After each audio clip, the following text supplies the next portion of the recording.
श्रीहरये नमः श्रीहरये नमः श्रीहरये नमः। गोपिका जीवनस्मरणं गोविन्द गोविन्द। नमः पार्वतीपतये हर हर महादेव। जानकीकान्तस्मरणं जय जय राम राम। सद्गुरुस्वामिनः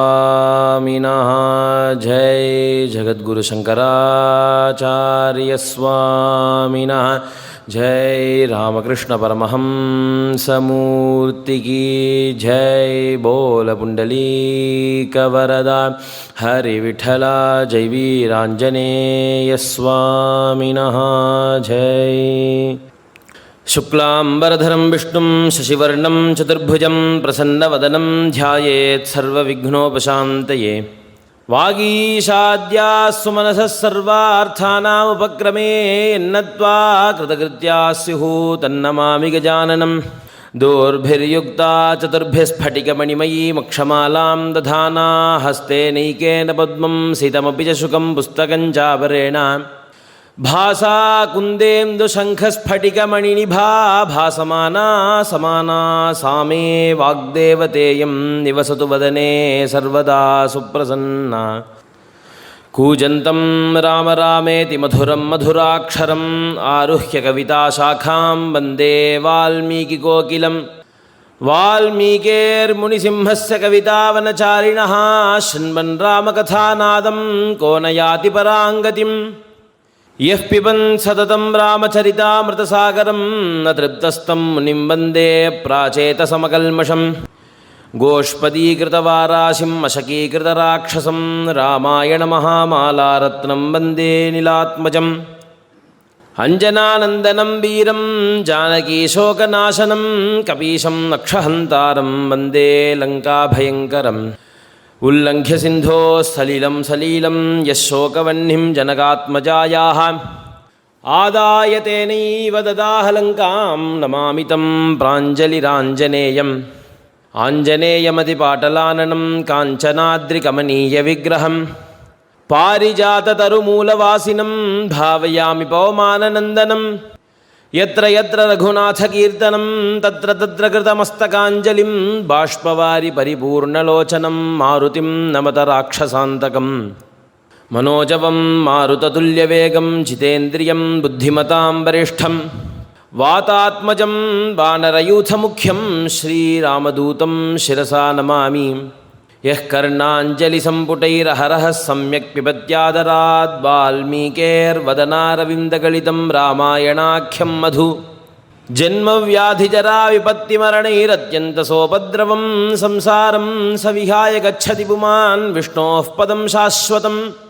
तदुपगतसमाससन्धियोगं सममधुरोपनतार्थवाक्यबद्धं रघुवरचरितं मुनिप्रणीतं दशशिरसश्च वधं निशामयध्वम्। वाल्मीकिगिरिसम्भूता रामसागरगामिनी पुनातु भुवनं पुण्या रामायणमहानदी।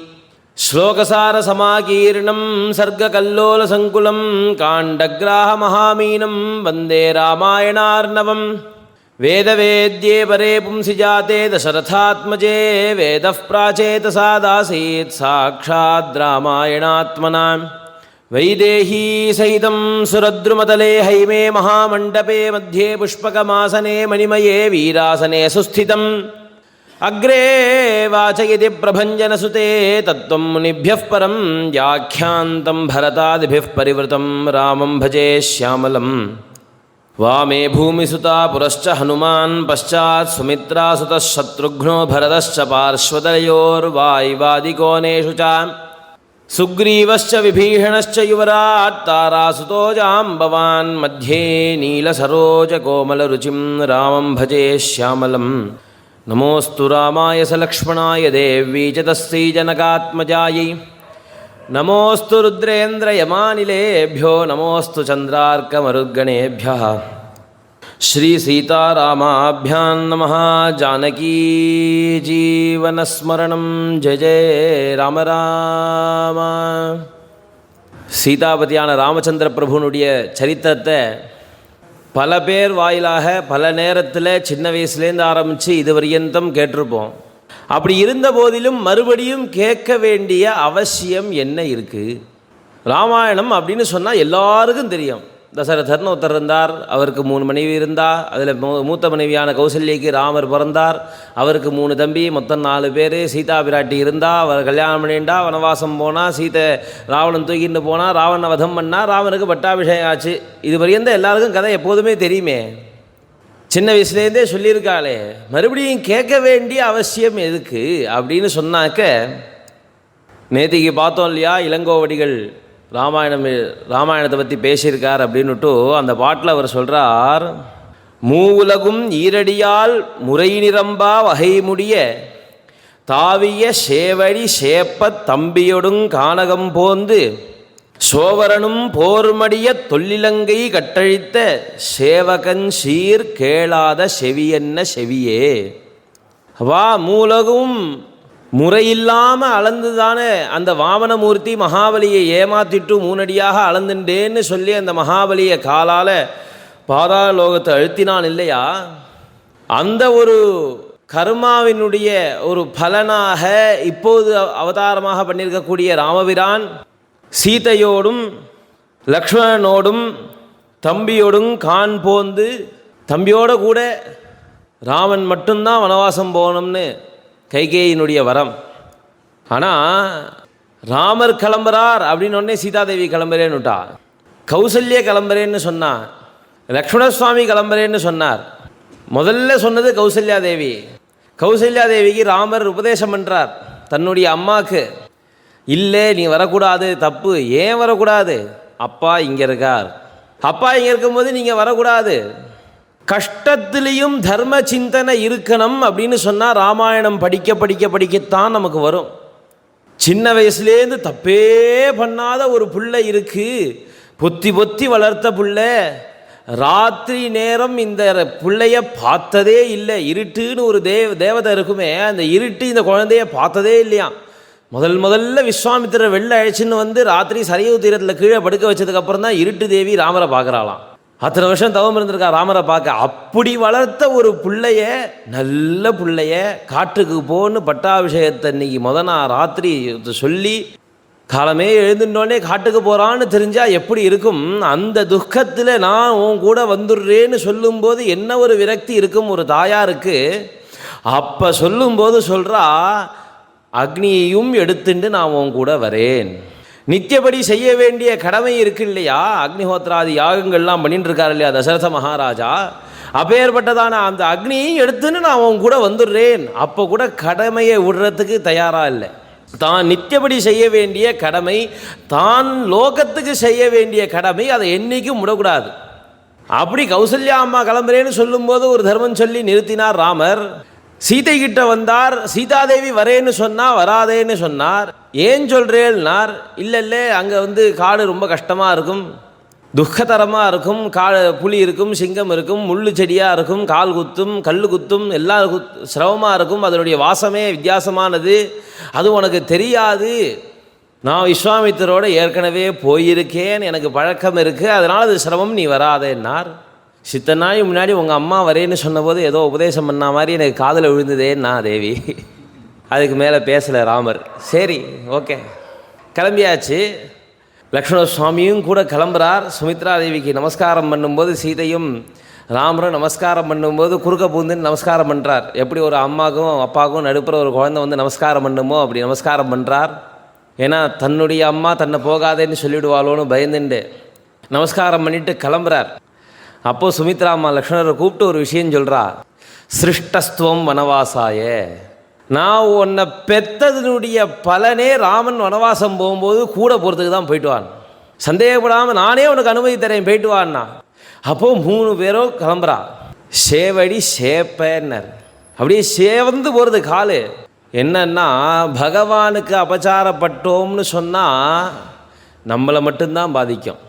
ஆனால் பாகவத ஆளுக்கு அபச்சாரப்பட்டோன்னா நம்ம குடும்பம் மொத்தத்தையும் பாதிக்குங்கிறத காட்டுறார். நீ மகாபலிகிட்ட அபச்சாரப்பட்ட இல்லையா, அதனால் உனக்கு மட்டும் அந்த கர்மா வந்து சேரல, உன் குடும்பத்துக்கே வந்து சேர்ந்துருக்கு பார் அப்படின்னு சொல்லும்போது, அப்பேற்பட்ட அந்த ராமன் அப்படி காட்டுக்கு போனான்னு ஒரு கதை இருக்கு இல்லையா, அப்பேற்பட்ட அந்த கதையை கேட்காத செவி என்ன? அது என்னப்பா அது காதுன்னு பேரா அதுக்கு? கேட்க வேண்டாமா அந்த கதையை? அப்படி போகும்போது அந்த தொல்லிலங்கையில் இருக்கக்கூடியதான அந்த ராவணனை வதம் பண்ணி திருப்பி அந்த ராமன் வந்து பட்டாபிஷிக்தனாக அப்படி உட்காரும்போது அதை கேட்க கேட்க கேட்க கேட்க என்றைக்கும் தெவட்டாத கதையாச்சே. அப்பேற்பட்ட கதையை கேட்காம காது இருந்து என்ன பிரயோஜனம்? பாகவதத்தில் அழகாக சொன்னார், இந்த காது இந்த மாதிரி நல்ல விஷயங்களை கேட்கலேன்னு சொன்னால் அது எதுக்கு சமம் அப்படின்னா, வாழும் பாம்பு வசிக்கிற பொந்துக்கு சமம்னு விட்டார். அது இருந்து பிரயோஜனம் இல்லைங்கிறது இல்லை, அது இருந்தால் ஆபத்து. அது பாட்டில் இருந்துட்டு இருக்கோம். ஏன் எதனால் பொந்துக்கு சமம்னு சொல்கிறார், பாம்பு புத்துக்கு எதுக்கு சமம்னு சொல்கிறார்? அதுக்கு என்ன சம்பந்தம் அப்படின்னா, இந்த பூமாதேவி இருக்கா இல்லையா, அந்த பூமாதேவிக்கு காது புத்தான். அதை பூமாதேவிக்கு காது புத்து அப்படிங்கிறத தெரிஞ்சின்ற வாளுக்கு காது சம்பந்தமான பிரச்சனைகள் ரொம்ப வராதுங்கிறார் வேதத்தில். அப்போது பூமாதேவிக்கு காது புத்தாக அது இருந்தாலும் கூட புத்துக்கிட்ட போய் யாராலும் பேச போகிறாளான்னு, அதில் போய் யாராலும் நல்ல விஷயம் சொல்ல போகிறாளான்னு, புத்து இருக்குதுன்னு தெரிஞ்சாலே விலகி தானே போவா. அது எப்படி விலகி போவாலோ அந்த மாதிரி இந்த காதும் எதுக்கும் பிரயோஜனப்படாமல் போகக்கூடிய காது.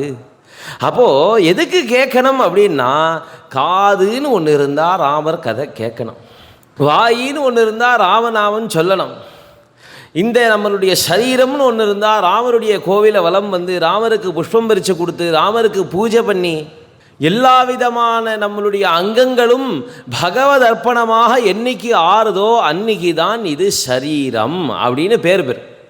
அப்போ தான் அதுக்கான கடமையை அடைந்ததான ஒரு பலன் வரும். அதனால கண்டிப்பாக ராமாயணம் கேட்டே ஆகணும். அதுவும் தமிழ்நாட்டில் இருக்கக்கூடியவா கண்டிப்பாக கேட்டே ஆகணும். கம்பருடைய ஊருன்னு சொல்லிட்டு பெருமைப்படக்கூடிய நம்ம அத்தனை பேரும் நிச்சயமாக கேட்கணும்.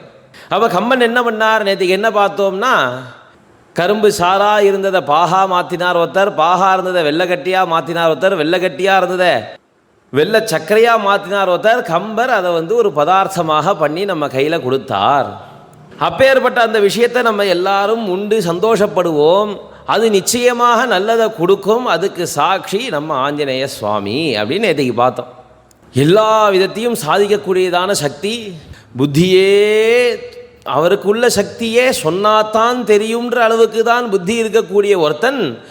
புத்திர் பலம் யசோதைரியம் நிர்பயத்வம் அரோகதா அஜாட்யம் வாக்படுத்துவஞ்ச ஹனுமத் ஸ்மரணாத் பவேதுன்னு அவருக்குள்ள சக்தியே இன்னொருத்தன் சொன்னாதான் தெரியும்னு இருக்கக்கூடிய நம்ம ஹனுமார், அவரை நினச்சாலே எல்லாருக்கும் புத்தி ஜாஸ்தியாக வரும்னு சொல்கிற அளவுக்கு பெருமை வாய்ந்தார். எதனாலே? ராமநாமம் சொன்னதுனாலே, ராமாயணத்தை எப்போதும் சொல்லின்னு இருக்கிறதுனாலே.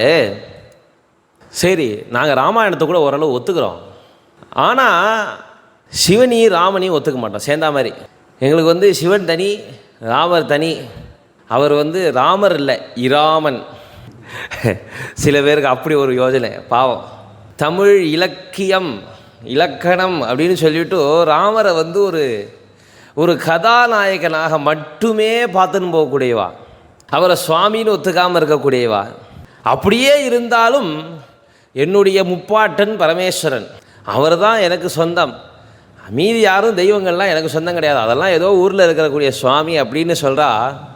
ராமநாமம் சொல்லணுங்கிறது நமக்கு யார் மூலியமாக தெரிஞ்சதுன்னு பார்த்தா அழகாக சொல்கிறார்.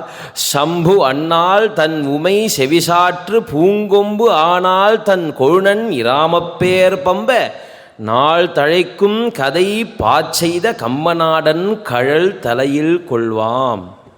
கம்பரை நமஸ்காரம் பண்ணுறேன்னு சொல்லும்போது அழகாக சொல்கிறா, கேனோபாயேன லகுனா விஷ்ணோர் நாம சஹஸ்ரகம் பட்யத்தே பண்டிதைர் நித்யம் ஸ்ரோதுமிச்சாமியகம் பிரபோ அப்படின்னு பார்வதி தேவி பரமேஸ்வரனை பார்த்து கேட்குறா.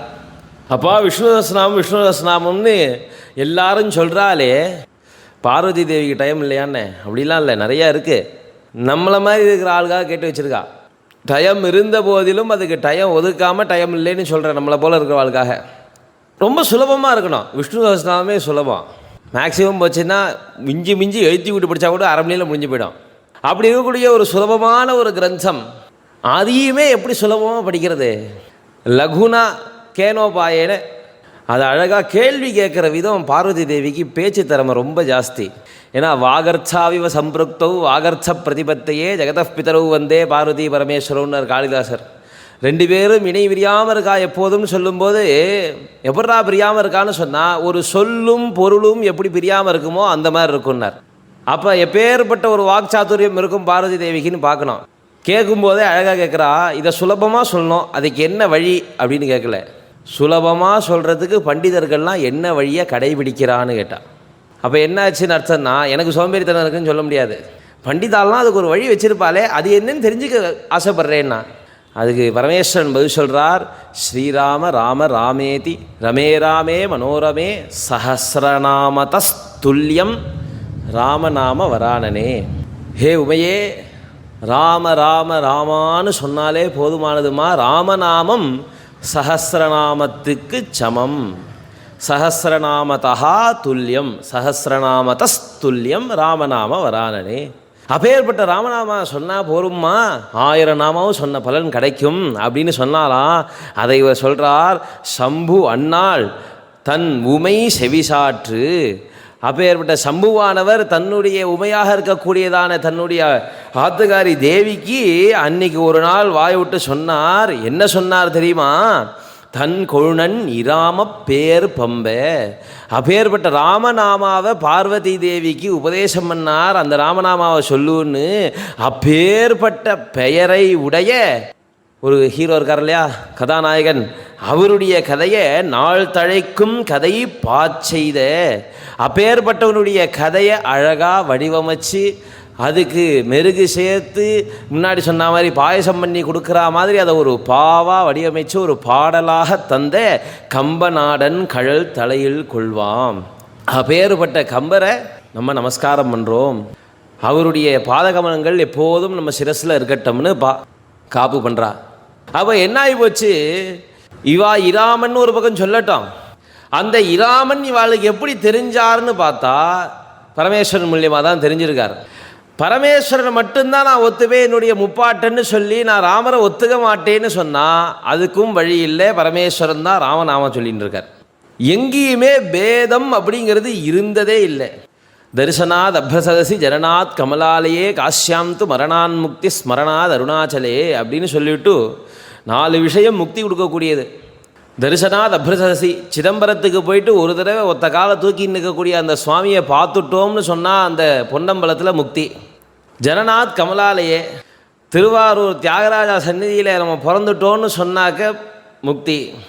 காஷ்யாந்து மரணான் முக்தி, காசியில் கடைசி காலத்தை நம்ம கழித்தோம்னு சொன்னால் கடைசி நிமிஷம் நமக்கு காசியில் இருந்துன்னு சொன்னால் முக்தி.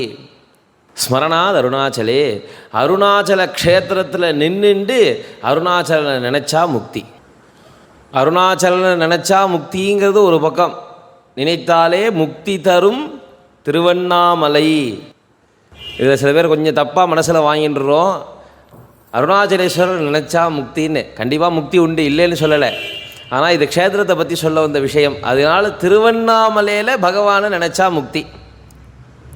அப்போது காஷ்யாந்து மரணான் முக்தி, காசியில் கடைசியில் இருந்தால் முக்தி கிடைக்கும் அப்படின்னு சொன்னால் அது ஏன்பா கிடைக்கும் கேள்வி இருக்கு இல்லையா? என்னடான்னா, யாரெல்லாம் காசியில் மறிக்கிறாளோ அவா எல்லாரையும் தன்னுடைய மடியில் போட்டுட்டு பரமேஸ்வரன் காதில் ராமநாமா சொல்கிறார், அதனால் முக்தின்னு. அப்போ எவ்வளோ ஒத்துமை இருக்குது, எப்படி பிரித்து பார்க்க முடியும் 2 பேரையும்? அது சாத்தியமே இல்லை. அதனால தமிழ்நாடாக இருந்தாலும் பரமேஸ்வரனையும் ஒத்துண்டாகணும், ராமரையும் ஒத்துண்டாகணும். 2 பேரும் ஒருவருக்கொருவர் தெய்வங்கிறத ராமேஸ்வரத்திலேயே நமக்கு காட்டி கொடுத்துட்டான்.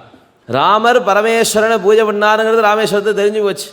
எப்போதும் ராமநாமா சொல்லின்னு இருக்காருங்கிறது காசியில் தெரிஞ்சு போச்சு. அதனால தான் இந்த 2 க்ஷேத்திரத்துக்கு நம்ம போயிட்டு வர வழக்கம் வச்சுன்னு இருக்கோம். காசி தமிழ் சங்கமம் 2 க்ஷேத்திரத்துக்கு எதுக்கு போயிட்டு வரோம்னு சொன்னால் 2 பேருக்கும் பேதம் இல்லைங்கிறத புரிஞ்சுக்கிறதுக்காக தான். போயிட்டு வந்தும் புரியலைன்னா அதுக்கு நம்ம ஒன்றும் பண்ண முடியாது. சரி, ராமனையும் ஒத்துக்கிறோம், பரமேஸ்வரனையும் ஒத்துக்கிறோம். ஆனால் ராமன் ஒரு சாதாரண மனுஷன், அவன் மகாவிஷ்ணுலாம் நாங்கள் ஒத்துக்க மாட்டோம். அவன் சாதா மனுஷன். அவர் சாதா மனுஷனை தெய்வம் கொண்டாடித்து தாராளமாக சொல்லிட்டு போங்க. ஆனால் நாங்கள் சுவாமின்னு ஒத்துக்க மாட்டோம்னு சொன்னால் அது கிடையாதான். நாரணன் விளையாட்டெல்லாம் நாரத முனிவன் கூற ஆரண கவிதை செய்தான் அறிந்த வால்மீகி என்பான் சீரணி சோழநாட்டு திருவழுந்தூருள் வாழ்வோன் காரணி கொடையான் கம்பன் தமிழ்நாள் கவிதை செய்தான். அவன் சாதாரண மனுஷன் கிடையாதுப்பா. அந்த கதை சொன்ன வால்மீகி இருக்காரே, அவர் யாருடைய கதையை சொல்றேன்னு ஆரம்பிக்கிறார்னு சொன்னால் சாதாரண மனுஷன் கதைன்னு தான் ஆரம்பிக்கிறார். சாம்பிரதம் லோகே குணவானு, இப்போ இருக்கணும்பா இந்த லோகத்தில் இந்த காலத்தில் நம்ம கூட இப்போ வாழ்ந்துட்டு இருக்கணும். அப்பேற்பட்டவன்ல குணவான் யாரு? கஸ்ய விப்யதி தேவாஸ்ச ஜாதரோஷஸ்ய சயுகே, யார் ஒருத்தனுக்கு கோபம் வந்தால் தேவர்களும் பயப்படுவாளோ அப்பேற்பட்ட ஒருத்தன் இப்போ இருக்கணும், அவனை பற்றி சொல்லுன்னு தான் சொல்லி ஆரம்பிக்கிறது. ஆனால் படிக்கத்தான் தெரியும். ஒரு புஸ்தகம் அப்படின்னு எடுத்துட்டோன்னு சொன்னால் முன்னுரையை படிக்காமல் புஸ்தகத்தை படிக்கக்கூடாது. முன்னாடி போட்டிருக்கிற மக்கள்லாம் என்ன சும்மா போட்டிருக்காளா, இல்லை இவாளுக்கு வேணுங்கிறவா அவளுக்கு மரியாதை தரணுங்கிறதுக்காக போட்டிருக்காளா, உள்ளுக்குள்ளே என்ன இருக்குது, என்னென்ன விஷயங்களை கையாண்டிருக்கா, என்னென்ன குறிப்பு கொடுத்துருக்கா, எந்தெந்த இடத்துல சுருக்கமான குறிப்புகள் கொடுத்துருக்கா, அதெல்லாம் முன்னுரையும் அதுக்கு உள்ள அணிந்துரை எல்லாத்தையும் படித்தா தான் நமக்கு புரியும். அதுக்காக முன்னுரையை மட்டும் படிச்சுட்டு விட்டால் புஸ்தகத்தில் இருக்கிறது புரியாது. உள்ளேயும் போய் படிக்கணும், ரெண்டும் இருக்கணும். அப்போ நான் சங்கேப ராமாயணம் படிச்சுட்டேன், எனக்கு ராமாயணம் தெரியும். ராமன் ஒரு மனுஷன் சொல்லிடலாமா? அதனால தான் சொன்னார் அது கரும்பு சாறுன்னார். நாரதர் கருப்பஞ்சாராயின்னு சொன்னார் இல்லையா, அது கரும்பு சாறு. அதனுடைய டேஸ்ட் என்ன, அது எவ்வளவு நாள் நீடிச்சு இருக்கும்? கரும்பு சாரை வெறுன்னு வச்சாலும் ஒரு நாள் வீணாக போயிடாது, காலமுறை வச்சாலும் சாயந்தரம் வீணாக போயிடும். அப்போ சங்கேப ராமாயணம்ங்கிறது என்னென்னா உனக்கு சுருக்கமாக சொல்லணும், உடனே உனக்கு புரியணும், உனக்கு அதை புரிஞ்சுக்கக்கூடிய ஞானம் இருக்கணும், அதுக்கு சொல்கிறது. அப்போ முழுசாக தெரிஞ்சுக்கணுன்னா நம்மள முழுசாக படிக்கணும். அப்போ பாலகாண்டம் பாதி வரும்போது ராமன் பிறந்து வித்யாபியாசமாகி விஸ்வாமித்திரர் வரும்போது நம்மளை போலவே தசரதன் எனக்கு என் பையனை தெரியும், 3 ஷோடச வருஷோமே ராமோ ராஜீவ லோச்சனஹான்னு சொல்லி, அப்பா 16 வயசால என் பையனை பற்றி எனக்கு தெரியும், அவன் தூங்கிடுவான், அதனால் யுத்தத்துக்கு அனுப்ப மாட்டேன்னு சொல்லும்போது விஸ்வாமித்திரர் சொல்கிறார், அகம் வேத்மி மகாத்மானம் ராமம் சத்யபராக்கிரமம்னார். எனக்கு அந்த ராமன் யாருன்னு தெரியும்டா, நீ என்ன சொல்கிறது ஓம் பிள்ளைன்னு? நாங்கள் கேட்டதுனால தான் அவன் உனக்கே பிள்ளையாக பிறந்திருக்கான். அவன் எங்கள் சொத்து. ராமரை பார்த்து மட்டும் தைரியமாக சொல்லலாம், இது உங்கள் சொத்து, தைரியமாக சொல்லலாம். வேறு எதையும் அப்படி சொல்ல முடியாது. ஏன்னா எல்லாருக்கிட்டையும் இருக்கக்கூடிய ஒரே ஒரு வஸ்து பரபிரம்ம வஸ்து, அவன் தான் ராமன். அதனால் யாருக்கு வேணாலும் அவன் சொந்தம். யார் கூப்பிட்டாலும், எந்த நேரத்தில் கூப்பிட்டாலும், எப்படி கூப்பிட்டாலும், எதுக்கு கூப்பிட்டாலும் வருவான், சந்தேகம் இல்லாமல். விஸ்வாமித்திர சொல்லியும் தசரதற்கு நம்பலை, இன்னும் இழுக்கிறார், மூர்ச்சை அடைஞ்சா மாதிரி கீழே விழுறார். அப்போ தான் இது சரிபட்டு வராது அப்படின்னு சொல்லி வசிஷ்டோபி மகாதேஜாக வசிஷ்டரி வம்பு கிழித்தார் விஸ்வாமித்திரர். அப்பா உன்னுடைய குலகுரு, நான் ஏதோ 3வது மனுஷன் வெளிலேருந்து சொல்கிறேன்னு நினைக்காது, உன்னுடைய குலகுரு வசிஷ்டருக்கும் இது தெரியும் அப்படின்னதுக்கு அப்புறம் வசிஷ்டர் எழுந்தார். யார்கிட்ட என்ன சொல்லணுமோ அதை மட்டும்தான் சொல்லணும். இவர் என்ன சொல்கிறார், தசரதரை பார்த்து எனக்கு ராமன் யாருன்னு தெரியும், நான் என்கிட்ட கொடுங்கிறார். அவர் என் பையங்கிறார். பரபிரம்ம வஸ்துக்கு ஒரு நல்லது பண்ணுறேன்னு சொன்னால் யாராலும் நம்புவாளா? அதுக்கு இருக்கிற சக்தி என்ன, அதுக்கு இருக்கிற தபோபலம் என்ன, அதுதான் இந்த லோகத்தையே சிருஷ்டி பண்ணியிருக்கு. அதை போய் நீ சொல்லிகிட்டே இருக்கேன்னா ராமானு கூப்பிட்டா வந்துடுறதுன்னு சொன்னால் யாராலும் நம்ப போகிறாளா? அதனால் தசரதருக்கு எப்படி புரியுமோ அப்படி சொல்கிறார். எந்த ஸ்டூடெண்ட்டு எந்த இடத்துல தப்பு பண்ணுவான், எந்த சப்ஜெக்டில் எவ்வளோ மார்க் வாங்குவான்னு வாத்தியாருக்கு மட்டும்தான் தெரியும். டெய்லி பாடம் எடுத்த வாத்தியார் தான். அதனால் வசிஷ்டருக்கு நன்னா தெரியும், தசரதனுடைய மைண்ட் வாய்ஸ் அவருக்கு நன்னா கேட்கும். அதனால் சொன்னார், அப்பா உன் பிள்ளைக்கு அவரையே கண்டுபிடிச்ச அஸ்திரசஸ்திரங்கள்லாம் வச்சுருக்கார், தபஸ் பண்ணி தேவர்கள்ட்டேருந்து அஸ்திரசஸ்திரம்லாம் வாங்கி வச்சுருக்கார், அதெல்லாம் சொல்லி கொடுக்கணுமா, அது சொல்லி கொடுக்க தான் கூப்பிட்றார். கூட்டின்னு போப்பா, அவர்கிட்ட கொடுப்பா. அப்போ கொடுத்துட்டார். அப்போ என்ன விஷயம் சொல்ல வரார் வால்மீகின்னா, நாரணன் விளையாட்டெல்லாம் நாரத முனிவன் கூற. எங்கப்பா அவன் மனுஷனை பற்றி தானப்பா சொன்னார். நாரதன்னு சொன்னால் உட்கருத்துன்னு ஒன்று இருக்குது. என்ன சொல்ல வரான்னு முன்னாடி பார்த்தா மாதிரி, ஆமாம் நீ மகாபலியை ஏமாத்தினே, அதனால தான் உன் காலில் இப்படி முள்ளு குத்துறது அப்படின்னு சொல்லிட்டு வெறுன்னு நிறுத்தியிருந்தா அது வெறுன்னு ஏசுறது சுவாமியை. ஆனால் அதை சொல்லிவிட்டு அப்பேற்பட்டவனுடைய கதையை கேட்காத காதென்ன காதா அப்படின்னு கேட்கும்போது தான் அதனுடைய அர்த்தம் முழுசாக நமக்கு புரியும். அப்போது நாரதர் அதை பற்றி பேசவே இல்லையேன்னா அவர் பேசியிருக்கார், நீ கவனிக்கலேன்னு அர்த்தம். அதனால் என்ன சொன்னார், நாரத முனிவன் கூற ஆரண கவிதை செய்தான் அறிந்த வால்மீகி என்பான். எல்லாம் தெரிஞ்ச அந்த வால்மீகி ஆனவன் எல்லாத்தையும் அறிந்த வால்மீகி என்பான். கவனிக்கணும், அவர் கற்பனை பண்ணலை. ராமாயணத்தை எழுதும்போது இப்படி சொன்னால் நல்லா இருக்கும்ல, ராமன் இப்படி பண்ணான்னு சொன்னால் நல்லா இருக்கும், கதை நல்லா கம்பீரமாக போகும், இந்த இடத்துல ஃபைட் சீன் வச்சா நல்லா இருக்கும் அப்படின்லாம் கதை எழுதலை. உட்காந்துட்டு என்ன நடந்ததுங்கிறத தெரிஞ்சுட்டு எழுதினார். அப்போ அறிந்த வால்மீகி என்ன பண்ணார்? ஆரண கவிதை செய்தான். அதை அண்ணா ஒரு கவிதை சொன்னார். அதை இவன் என்ன பண்ணானா, சீரணி சோழநாட்டு திருவழுந்தூருள் வாழ்வோன், அப்படியே எல்லா வளங்களும் பொருந்தி இருக்கக்கூடியதான அழகான நம்மளுடைய சோழநாடு, அதில் இருக்கக்கூடிய திருவழுந்தூரில் ஒருத்தன் வாழறாம்பா. அவனுக்கு ஒரு குணம் இருக்கு. என்னடான்னா காரணி கொடையான். அவன் ஒரு வள்ளல்பா, தானம் கொடுத்துட்டே இருப்பான். எதுக்கு சார்? காரணமே கிடையாது சார். அவனுக்கு கொடுத்து கொடுத்து பழக்கமாயிடுது, தமிழ்நாட்டு மக்களுக்கு வாங்கி வாங்கி பழக்கமாயிடுது. காரணி கொடையோன், எந்த காரணமும் இருக்காதுப்பா, கொடுத்துட்டே இருப்பான். யாரா அவன்னா? என்னத்தை கொடுத்தான்னா, கம்பன் தமிழ்நாள் கவிதை செய்தான். கம்பன் ஒரு தாராள பிரபு இருக்கான், அவன் கொடுத்துட்டே இருப்பான். ஒரு 10 தடவை ஒரே பாட்டை திருப்பி திருப்பி வாசிச்சோன்னா 10 தடவை 10 அர்த்தம் தோணும். அப்போ அவன் கொடுத்துட்டே இருப்பான், நிறுத்தவே மாட்டான். அவன் எங்களுடைய சோழநாட்டில் பிறந்த கம்பன் என்ன கொடுத்தான்னா, தமிழ்நாள் கவிதை செய்தான். என்னைக்கும் நினைக்க நினைக்க நினைக்க நினைக்க பேச பேச பேச பேச இனிக்கக்கூடியதான ஒரு தமிழில் கவிதை பண்ணி எங்கள் கையில் கொடுத்தான் தெரியுமா? இதுக்கு காரணம் சொன்னால் சாத்தியப்படுமா? அவன் இந்த தமிழ் கவிதை பண்ணி கொடுத்ததுக்கு இத்தனை பேர் பொன்னாட போத்துவா, இத்தனை பேர் கைதட்டுவா அப்படின்னு சொன்னால் சாத்தியப்படுமா?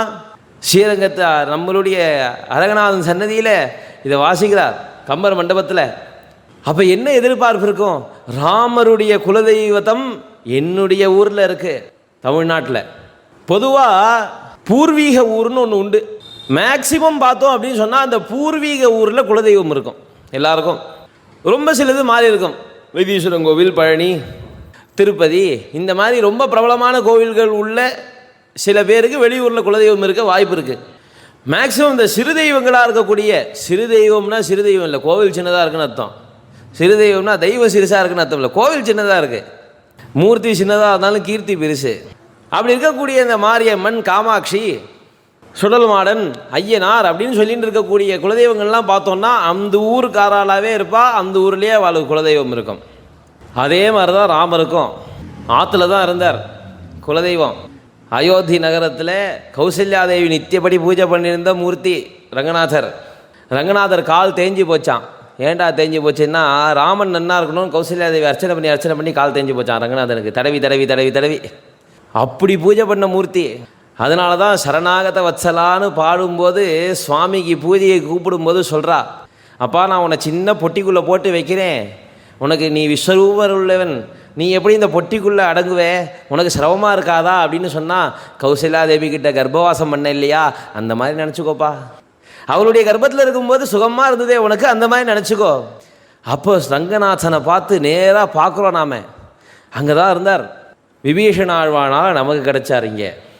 அப்போது ரங்கநாதர் இங்கே வந்ததுக்கு அப்புறம் ராமர் குலதெய்வத்தை பார்க்கவே இல்லையா? விட்டுருப்பாரா? சாதாரணமாக இருக்கக்கூடிய ஒரு மனுஷனே தன்னுடைய குலதெய்வத்தை விடப்படாதுன்னு கெட்டியமாக பிடிச்சிட்டு இவ்வளவு தூரம் பூஜை பண்ணும்போது ராமர் விட்டுருப்பாரான்னே. அப்போ எத்தனை தடவை தமிழ்நாட்டுக்கு வந்திருப்பார், சோழ தேசத்துக்கு வந்திருப்பார், எத்தனை தடவை குலதெய்வத்தை அவர் வழிபட்டிருப்பார், ரங்கநாதனை எவ்வளோ தடவை பூஜை பண்ணியிருப்பார். அவர் பெரிய பெருமாள், ராமர் பெருமாள், லக்ஷ்மணர் இளைய பெருமாள். பெருமாளே பூஜை பண்ணதுனால என்ன பேர் வைக்கிறதுன்னு தெரியல, அதனால பெரிய பெருமாள்ட்டான் ரங்கநாதரை. அப்பேற்பட்டவரை சொந்தமாக உடைய தேசத்தை நம்ம தேசமாக வச்சுட்டுருக்கோம் தமிழ்நாட்டுக்காரா. அப்போது அப்பேற்பட்ட அந்த இடத்துல ஒருத்தன் கவிதை சொல்கிறான்னு சொன்னால் எதுக்கு சொல்லுவான்? அந்த அரங்கநாதன் கிடைக்கக்கூடாதான் தானே. பச்சைமா மலை போல் மேனி பழவாய் கமலச்செங்கன் அச்சுதா அமரரேரே ஆயிரதம் கொழுந்தே என்னும் இச்சுவை தவிர யான் போய் இந்திரலோகமாலும் அச்சுவை பெரிடும் வேண்டேன். அரங்கமான கருளானே, ஹே ரங்கநாதா, எனக்கு எதுவுமே வேண்டாம், உன் பேரை சொல்லிண்டு உன்னுடைய அழகை பற்றி சொல்லிட்டு அப்படியே வாழ்ந்துட்டா போருமே, எனக்கு இந்திரலோகமே வேண்டாம். இங்கே இருக்கிறது என்ன பெரிய விஷயம்? அப்போது அப்பேற்பட்ட கவிதையை அவர் எதுக்கு சொல்லியிருப்பாருன்னா, காரணி கொடையான். எந்த விதமான காரணத்தையும் எதிர்பார்க்காம தானம் கொடுத்து அவனுக்கு பழகி போச்சுப்பா. அப்பேற்பட்ட கம்பன் கொடுத்தான். அப்பேற்பட்ட நாராயணனுடைய கதையைத்தான் கம்பன் சொன்னான். அப்போ ராமன்கிறது யாராச்சு? நாராயணன் தான் தீர்மானமாச்சு. தமிழினால் கவிதை செய்தாங்கிறல. அப்போ ராமாயணத்தை ஒத்துக்கிறோம், ராமரை ஒத்துக்கிறோம், ராமர் நாராயணன் ஒத்துக்கிறோம். ஆனால் தமிழில் இருந்தால் தான் ஒத்துப்போம். அப்படியும் வச்சுக்க முடியாது. அதுக்கும் சொல்லிட்டா. என்ன சொன்னா? வடகலை தென்கலை வடுகு கன்னடம் இடமுல பாடையாது ஒன்றின்னாயினும் திடமுல ரகுகுலத்து இராமன் தன்காதை அடைவுடன் கேட்பவர் அமரர் ராவரே. வடகலை தென்கலைன்னா இப்போ இருக்கக்கூடிய இந்த நமக்கெல்லாம் தெரிஞ்ச வடகலை தென்கலையை சொல்லலை அவர். வடகலைன்னா வடநாட்டில் இருக்கக்கூடிய அதிகமாக பிரச்சாரத்தில் இருக்கக்கூடிய பாஷையான சம்ஸ்கிருதம். தென்கலை நம்மளுடைய தென்னாட்டில் இருக்கக்கூடியதான தமிழ். வடுகுன்னு சொல்லக்கூடியதான தெலுங்கு, கன்னடம் நம்ம எல்லாருக்கும் தெரியும். இவர் லிஸ்ட்டு போட ஆரம்பித்தார். லிஸ்ட்டு போட முடியல. ஏன்னா ஏதானு ஒரு பாஷை விட்டு போச்சுன்னாலும் என் பாஷையை விட்டேன்னு ஒன்று சண்டைக்கு வருவான், இல்லைன்னா அந்த பாஷையில் இருக்கிற ராமனை கும்பிட வேடான்னு வச்சுப்பான். அதனால் இவர் என்ன பண்ணார், முதல் வரியில் சொல்லி பார்த்தார், போதும் இதுக்கு மேலே போட வேண்டாம், லிஸ்ட்டு ரொம்ப பெருசாக போகுதுன்னு சொல்லிவிட்டு, இடமுல பாடை யாது ஒன்றின் ஆயினும், இந்த பூமின்னு ஒன்று இருக்கு இல்லையா, அந்த பூமியில் இருக்கிற மக்கள் இருக்கா இல்லையா, அந்த மக்கள் பேசுறதுக்குன்னு பாஷைகள் இருக்கு இல்லையா, அந்த பாஷைகளில் ஏதோ ஒரு பாஷையாக வேணாலும் இருந்துட்டு போட்டான். இதில் இன்னொன்று கவனிக்க வேண்டிய விஷயம், எல்லா பாஷையிலையும் ராமாயணம் இருக்குன்றது தான் ஆச்சரியம். நீ எந்த பாஷையில் வேணால் கேட்டு போன்னு சொல்லிட்டு போயிடலாம், ராமாயணம் இருக்கணுமே, இருக்குது. எல்லா பாஷையிலையும் ராமகதை இருக்குது. எந்த பாஷையிலையும் ராமனுடைய பேர் மாறல, சீதையினுடைய பேர் மாறல, லக்ஷ்மணுடைய பேர் மாறல, ராவனுடைய பேர் மாறல, கதை மாறல, கருத்து மாறல. அப்போ எவ்வளோ சத்தியமாக இருக்கணும். அவன் எந்த பாஷையாக இருந்தாலும் சரி, திடமுல ரகுகுலத்து இராமன் தன் காதை அடைவுடன் கேட்பவர். மனசில் விஸ்வாசத்தோடு கேட்கணும். பக்தி இல்லாமல் சும்மா ஏதோ சொல்கிறா போல் இருக்குது, அது கொஞ்சம் சந்தேகமாக தான் இருக்குது. இருந்தாலும் பரவாயில்ல, கேட்டு வைப்போமே, கொஞ்சம் நன்னா இருக்கிற மாதிரி தான் இருக்குது. ஏதோ தமிழுங்கிறா, தமிழ்நாட்டுக்கு சம்பந்தங்கிறா, சும்மா கேட்டு வைப்போமே அப்படின்னு கேட்கக்கூடாது. இது என்னுடைய ராமனுடைய கதை, எனக்கான கதை, எனக்கு வழிகாட்டுற கதை அப்படின்னு மனசை திருட விஸ்வாசத்தோட, ராமன் மேலே உறுதி கொண்ட நம்பிக்கையோட, பக்தியோட இதை கேட்குறவர் என்னன்னா அமரராவரேன். தேவர்களாகவே ஆயிடுவாப்பாவா, அவெல்லாம் மனுஷர்களே கிடையாது. இது ராமன் மனுஷனா நாராயணனாங்கிறது போக இங்கே இவர் என்ன பண்ணிவிட்டார், நம்மளே தூக்கி விட்டார். அப்பா நீ ராமனை மனுஷன் சொல்கிறேன், நான் மனுஷனையே ராமனுடைய கதை கேட்ட அத்தனை மனுஷனையும் நான் தேவன்னு சொல்கிறேன்ப்பா. அப்போ கேட்டவனே தேவனாவான்னு சொன்னால் அந்த கதைக்கு உரித்தானவன் தேவனாக இருக்க வாய்ப்பு இல்லையா? அப்போ அவன் சத்தியமாக தேவன் தான், அவன் நாராயணன் தான். அப்போ இதனுடைய பலன் என்னாச்சுன்னா, நீ தேவர்களாகவே ஆகிடுவேன். தேவர்கள் ஆனதுக்கப்புறம் இதுக்கான ஆசைப்படுவோமான்னு, நமக்கு தேவர்களுக்கு ஆசை நிறையா இருக்குது, அது வேறு விஷயம். தேவாசுரா சையத்தாசன்னு அவன் மறுபடியும் அடிச்சுப்பா, சண்டை போட்டுனே இருப்பா. தேவர்களுக்கு அசுலுக்கு சண்டை, சுவாமி வந்து காப்பாற்றினார், இதுதான் கதையே. அதில் எதுக்கு அடிச்சுக்கிறான்னு சொன்னால், தேவர்கள் தனக்கு சொத்து வேணும்னு அடிச்சுக்கல, இந்த பூலோகத்தில் இருக்க வாலியும் சொர்க்கலோகத்தில் இருக்க வாலியும் 14 லோகத்தில் இருக்கிற வாலியும் துன்புறுத்தரவன் ராஜ்யத்தில் ஆளப்படாதுங்கிறதுக்கு தான் அத்தனை சண்டையும் நடந்தது. அதை நல்லபடியாக ஆளக்கூடியவனாக இருக்கக்கூடிய நற்குணம் படைத்தவன் ஆட்சியில் இருக்கணும் அப்படிங்கிறது தான் தேவர்களுக்கும் அசுரர்களுக்கும் சண்டை நடந்ததே தவிர, அப்போதெல்லாம் சுவாமி யார் நல்லாட்சி புரிவாளோ அவள் பக்கம் நின்று ஜெயிக்க வச்சிருக்கார். அதுதான் ஆச்சரியம். சுவாமி தான் கூடியே இருக்கேன்னு காட்டியிருக்கார். அப்போது தேவர் அவரே இவா தேவர்கள் ஆகிடுவாப்பா, எல்லாருக்கும் நல்லது பண்ணோங்கிற எண்ணம் வந்துடுச்சுன்னா அவன் தான் தேவன், வேற என்ன வேணும்? அந்த குணம் இவனுக்கு வந்துரும்பா. இவ்வளவு தூரம் சொல்கிறோமே, ஆமாம்ப்பா ராமாயணங்கிறது ரொம்ப நல்ல கதை சொல்லிடலாமே அப்படின்னா சில பேருக்கு தோணாதான், அப்படி சொல்லணும்னு தோணாதான். ஏன் காரணம்னா சொல்கிறார், வென்றி சேர் இலங்கையானை வென்ற மால்வீர மோத நின்ற இராமாயணத்தில் நிகழ்ந்திடு கதைகள் தம்மில் ஒன்றினை படித்தோர் தாமும் உரைத்திட கேட்போர் தாமும் நன்று இது என்றோ தாமும் நரகம் அது எய்திடாரே. அப்பா இப்பேற்பட்ட இலங்கையினுடைய அரசன்னு சொல்ல இப்பேற்பட்ட பராக்கிரமசாலியை வந்து வதம் பண்ணான் ராமன் அப்படின்னு சொல்லக்கூடிய அவனுடைய வீரத்தை சொல்லக்கூடியதான இந்த ராமாயண கதையில் நிகழக்கூடிய கதைகளில் நிறைய கதை இருக்கு இல்லையா? நம்ம ஹெட்டிங்காக பிரித்தோன்னு சொன்னால் எத்தனையோ கதை இருக்குது ராமாயணத்துக்குள்ளே. அந்த கதைகளில் ஏதானும் ஒரு கதையை படித்தோர் தாமும் படித்தாலோ அல்லது சொன்னாலோ உரைத்திட கேட்டோர் தாமும் கேட்டாலோ, இதெல்லாம் கூட சிரமமாக இருக்குது சுவாமி, எனக்கு படிக்க நேரம் இல்லை, சொல்கிறவா இல்லை, சொல்லும்போது கேட்குறதுக்கு நேரம் இல்லை, இந்த 3ம் பண்ண மாட்டேன். அப்போ இன்னொன்று பண்ணாமா, என்னன்னா நன்று இது என்றோ தாமும். அது நல்ல விஷயம்பா, அது நல்ல விஷயந்தான் சொல்கிறது, அது சத்தியம் அப்படின்னு சொன்னவாலும் நரக்கம் அது எய்திடாரே, நரகம் போமாட்டான்னு விட்டார். அப்போ இதுலேருந்து என்ன தெரிகிறதுன்னா, யாராருக்கெல்லாம் நரகவாசம் நிச்சயமாக இருக்கோ அவள் இதை நல்லதுன்னு சொல்ல மாட்டா, அவளால் சொல்ல முடியாது. ஏன்னா ஒரு தடவை சொல்லிட்டாலும் சத்திய வாக்கு, இதெல்லாம் பொய் இல்லை. அப்பா ராமாயண கதை நல்ல கதை, அது சத்தியம்னு ஒருத்தர் சொல்லிட்டான்னா அவனுக்கு நரகவாசம் கிடையாது. அவனுக்கு என்றைக்கு நரகவாசம் முடிகிறதோ அன்றைக்கி தான் இதை நல்லதுன்னு ஒத்துப்பான். அப்போது நம்மெல்லாம் தைரியமாக சொல்லலாம், நமக்கு நரகவாசம் கிடையாது. அது நல்லதுன்னு நம்ம சொல்கிறோமே. அப்போது கேட்டதுனால இது மட்டும் பலன் கிடைச்சி பிரயோஜனம் இல்லை. இந்த மாதிரி சொல்கிறா இல்லையா, நன்றி இதுன்னு சொல்லாமல் இருக்கா இல்லையா, அவளுக்கெல்லாம் புரிய வைக்கணுமே. நம்ம மட்டுக்கு சுயநலமாக இருந்துட முடியாதே, அப்புறம் நமக்கு அவளுக்கு வித்தியாசம் இல்லாமல் போயிடுமே. அவளும் நன்னா இருக்கணும் நம்ம நினைக்கணுமா இல்லையா, அவளுக்கு நரகம் கிடச்சிடக்கூடாது, எல்லாரும் நன்னா இருக்கணும். அதுதானே சர்வே பவந்து சுகினா, அதுதானே நம்மளுடைய சனாதன தர்மத்தினுடைய கோட்பாடு. எல்லாரும் சுகமாக இருக்கணும்ப்பா. அப்போ நம்ம என்ன பண்ணுறது அப்படின்னா, அதுக்கும் ராமாயணம் தான் கேட்குறதான். அதுதான் சொல்கிறார், இணைய நற்காதை முற்றும் எழுதினோர் வியந்தோர் கற்றோர் அணையது தன்னை சொல்வோர்க்கு அரும்பொருள் கொடுத்து கேட்டார் அணை கடல் புடவி மீது காவலர்க்கு அரசாய் வாழ்ந்து வினயமது அறுத்து மேலாம் விண்ணவன் பதத்தில் சேர்வார். பேர்பட்ட ஒரு சரித்திரம் இருக்கு இல்லையா, அதை முழுசாக யார் எழுதுகிறாளோ யோசிச்சு பார்க்கணும். வால்மீகி ராமாயணம் 24,000 ஸ்லோகம், 4 வரியாக இருக்கும் ஸ்லோகம், ஆனால் சின்ன வரி. கம்பராமாயணம் 10,000 சொச்ச பாடல்னா கூட 4 வரி பெருசாக இருக்கும். எழுதணும்னு நினச்சாலே நமக்கு மலப்பாக இருக்கும். அப்போ அது எவ்வளோ பெரிய விஷயம், எவ்வளோ நல்ல விஷயம்.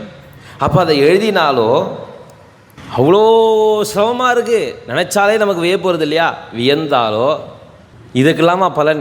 சனாத தர்மத்தினுடைய ஒரு மகிமை என்னன்னு சொல்கிறது. ஏப்பா எழுதினா பலன் உண்டுன்னு சொல்கிறதுல நியாயம் இருக்குது, அவனுக்கு பரிசிரமம் இருக்குது.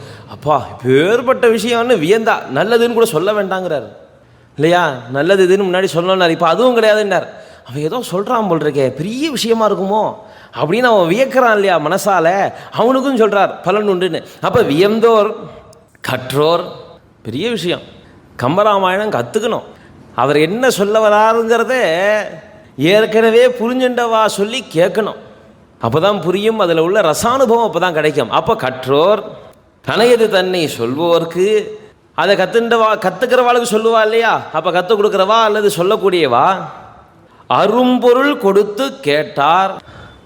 ஒரு குருகுல வாசம் இருந்துட்டு எப்படி குருதட்சிணை கொடுத்து ஒருத்தன்ட்ட கேட்பானோ அந்த மாதிரி மரியாதையோட இவன் ஒருத்தனுக்கு தட்சிணை கொடுத்து அந்த கதையை யார் கேட்குறாளோ அப்பேற்பட்டவனுக்கு என்ன பலன் கிடைக்கும்னு சொன்னால், சுயநலத்தோடு அவனுக்கு மட்டும் அது கிடைச்சுராது, அவனால் இதை அடுத்தவனுக்கும் செயல்படுத்தக்கூடிய சக்தி உண்டு.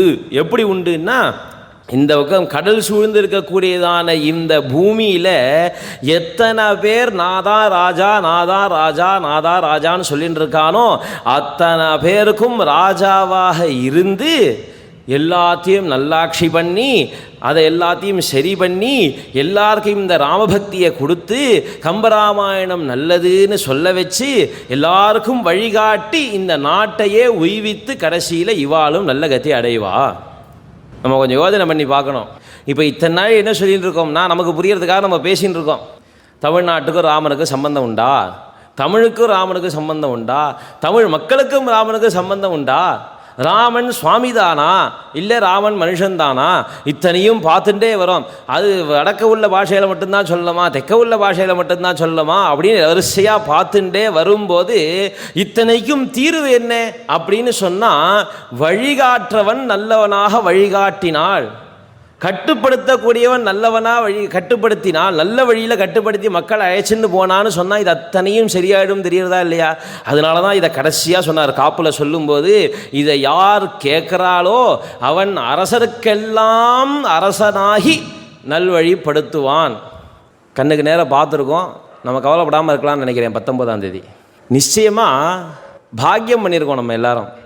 கொஞ்ச நாள் முன்னாடி வரைக்கும் ஒரு 10 வருஷம் 12 வருஷம் முன்னாடி வரைக்கும் நம்மளுடைய ராமர் கோவில் யோசித்து பார்க்கலாம். நம்ம ஒவ்வொரு நிமிஷமும் ஒவ்வொரு க்ஷணமும் நம்ம நினச்சி அனுபவிக்க வேண்டிய ஒரு விஷயம் ராமருடைய பிராண பிரதிஷ்டை தினம்.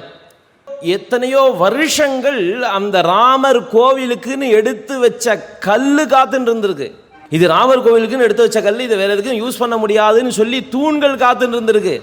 அந்த ஒரு உயிரில்லாத ஒரு ஜீவன் முதற்கொண்டு இத்தனை வருஷமாக நான் ராமன்கிட்ட போவேன்னு காத்துன்னு இருந்த ஒரு விஷயம் நடந்திருக்கு.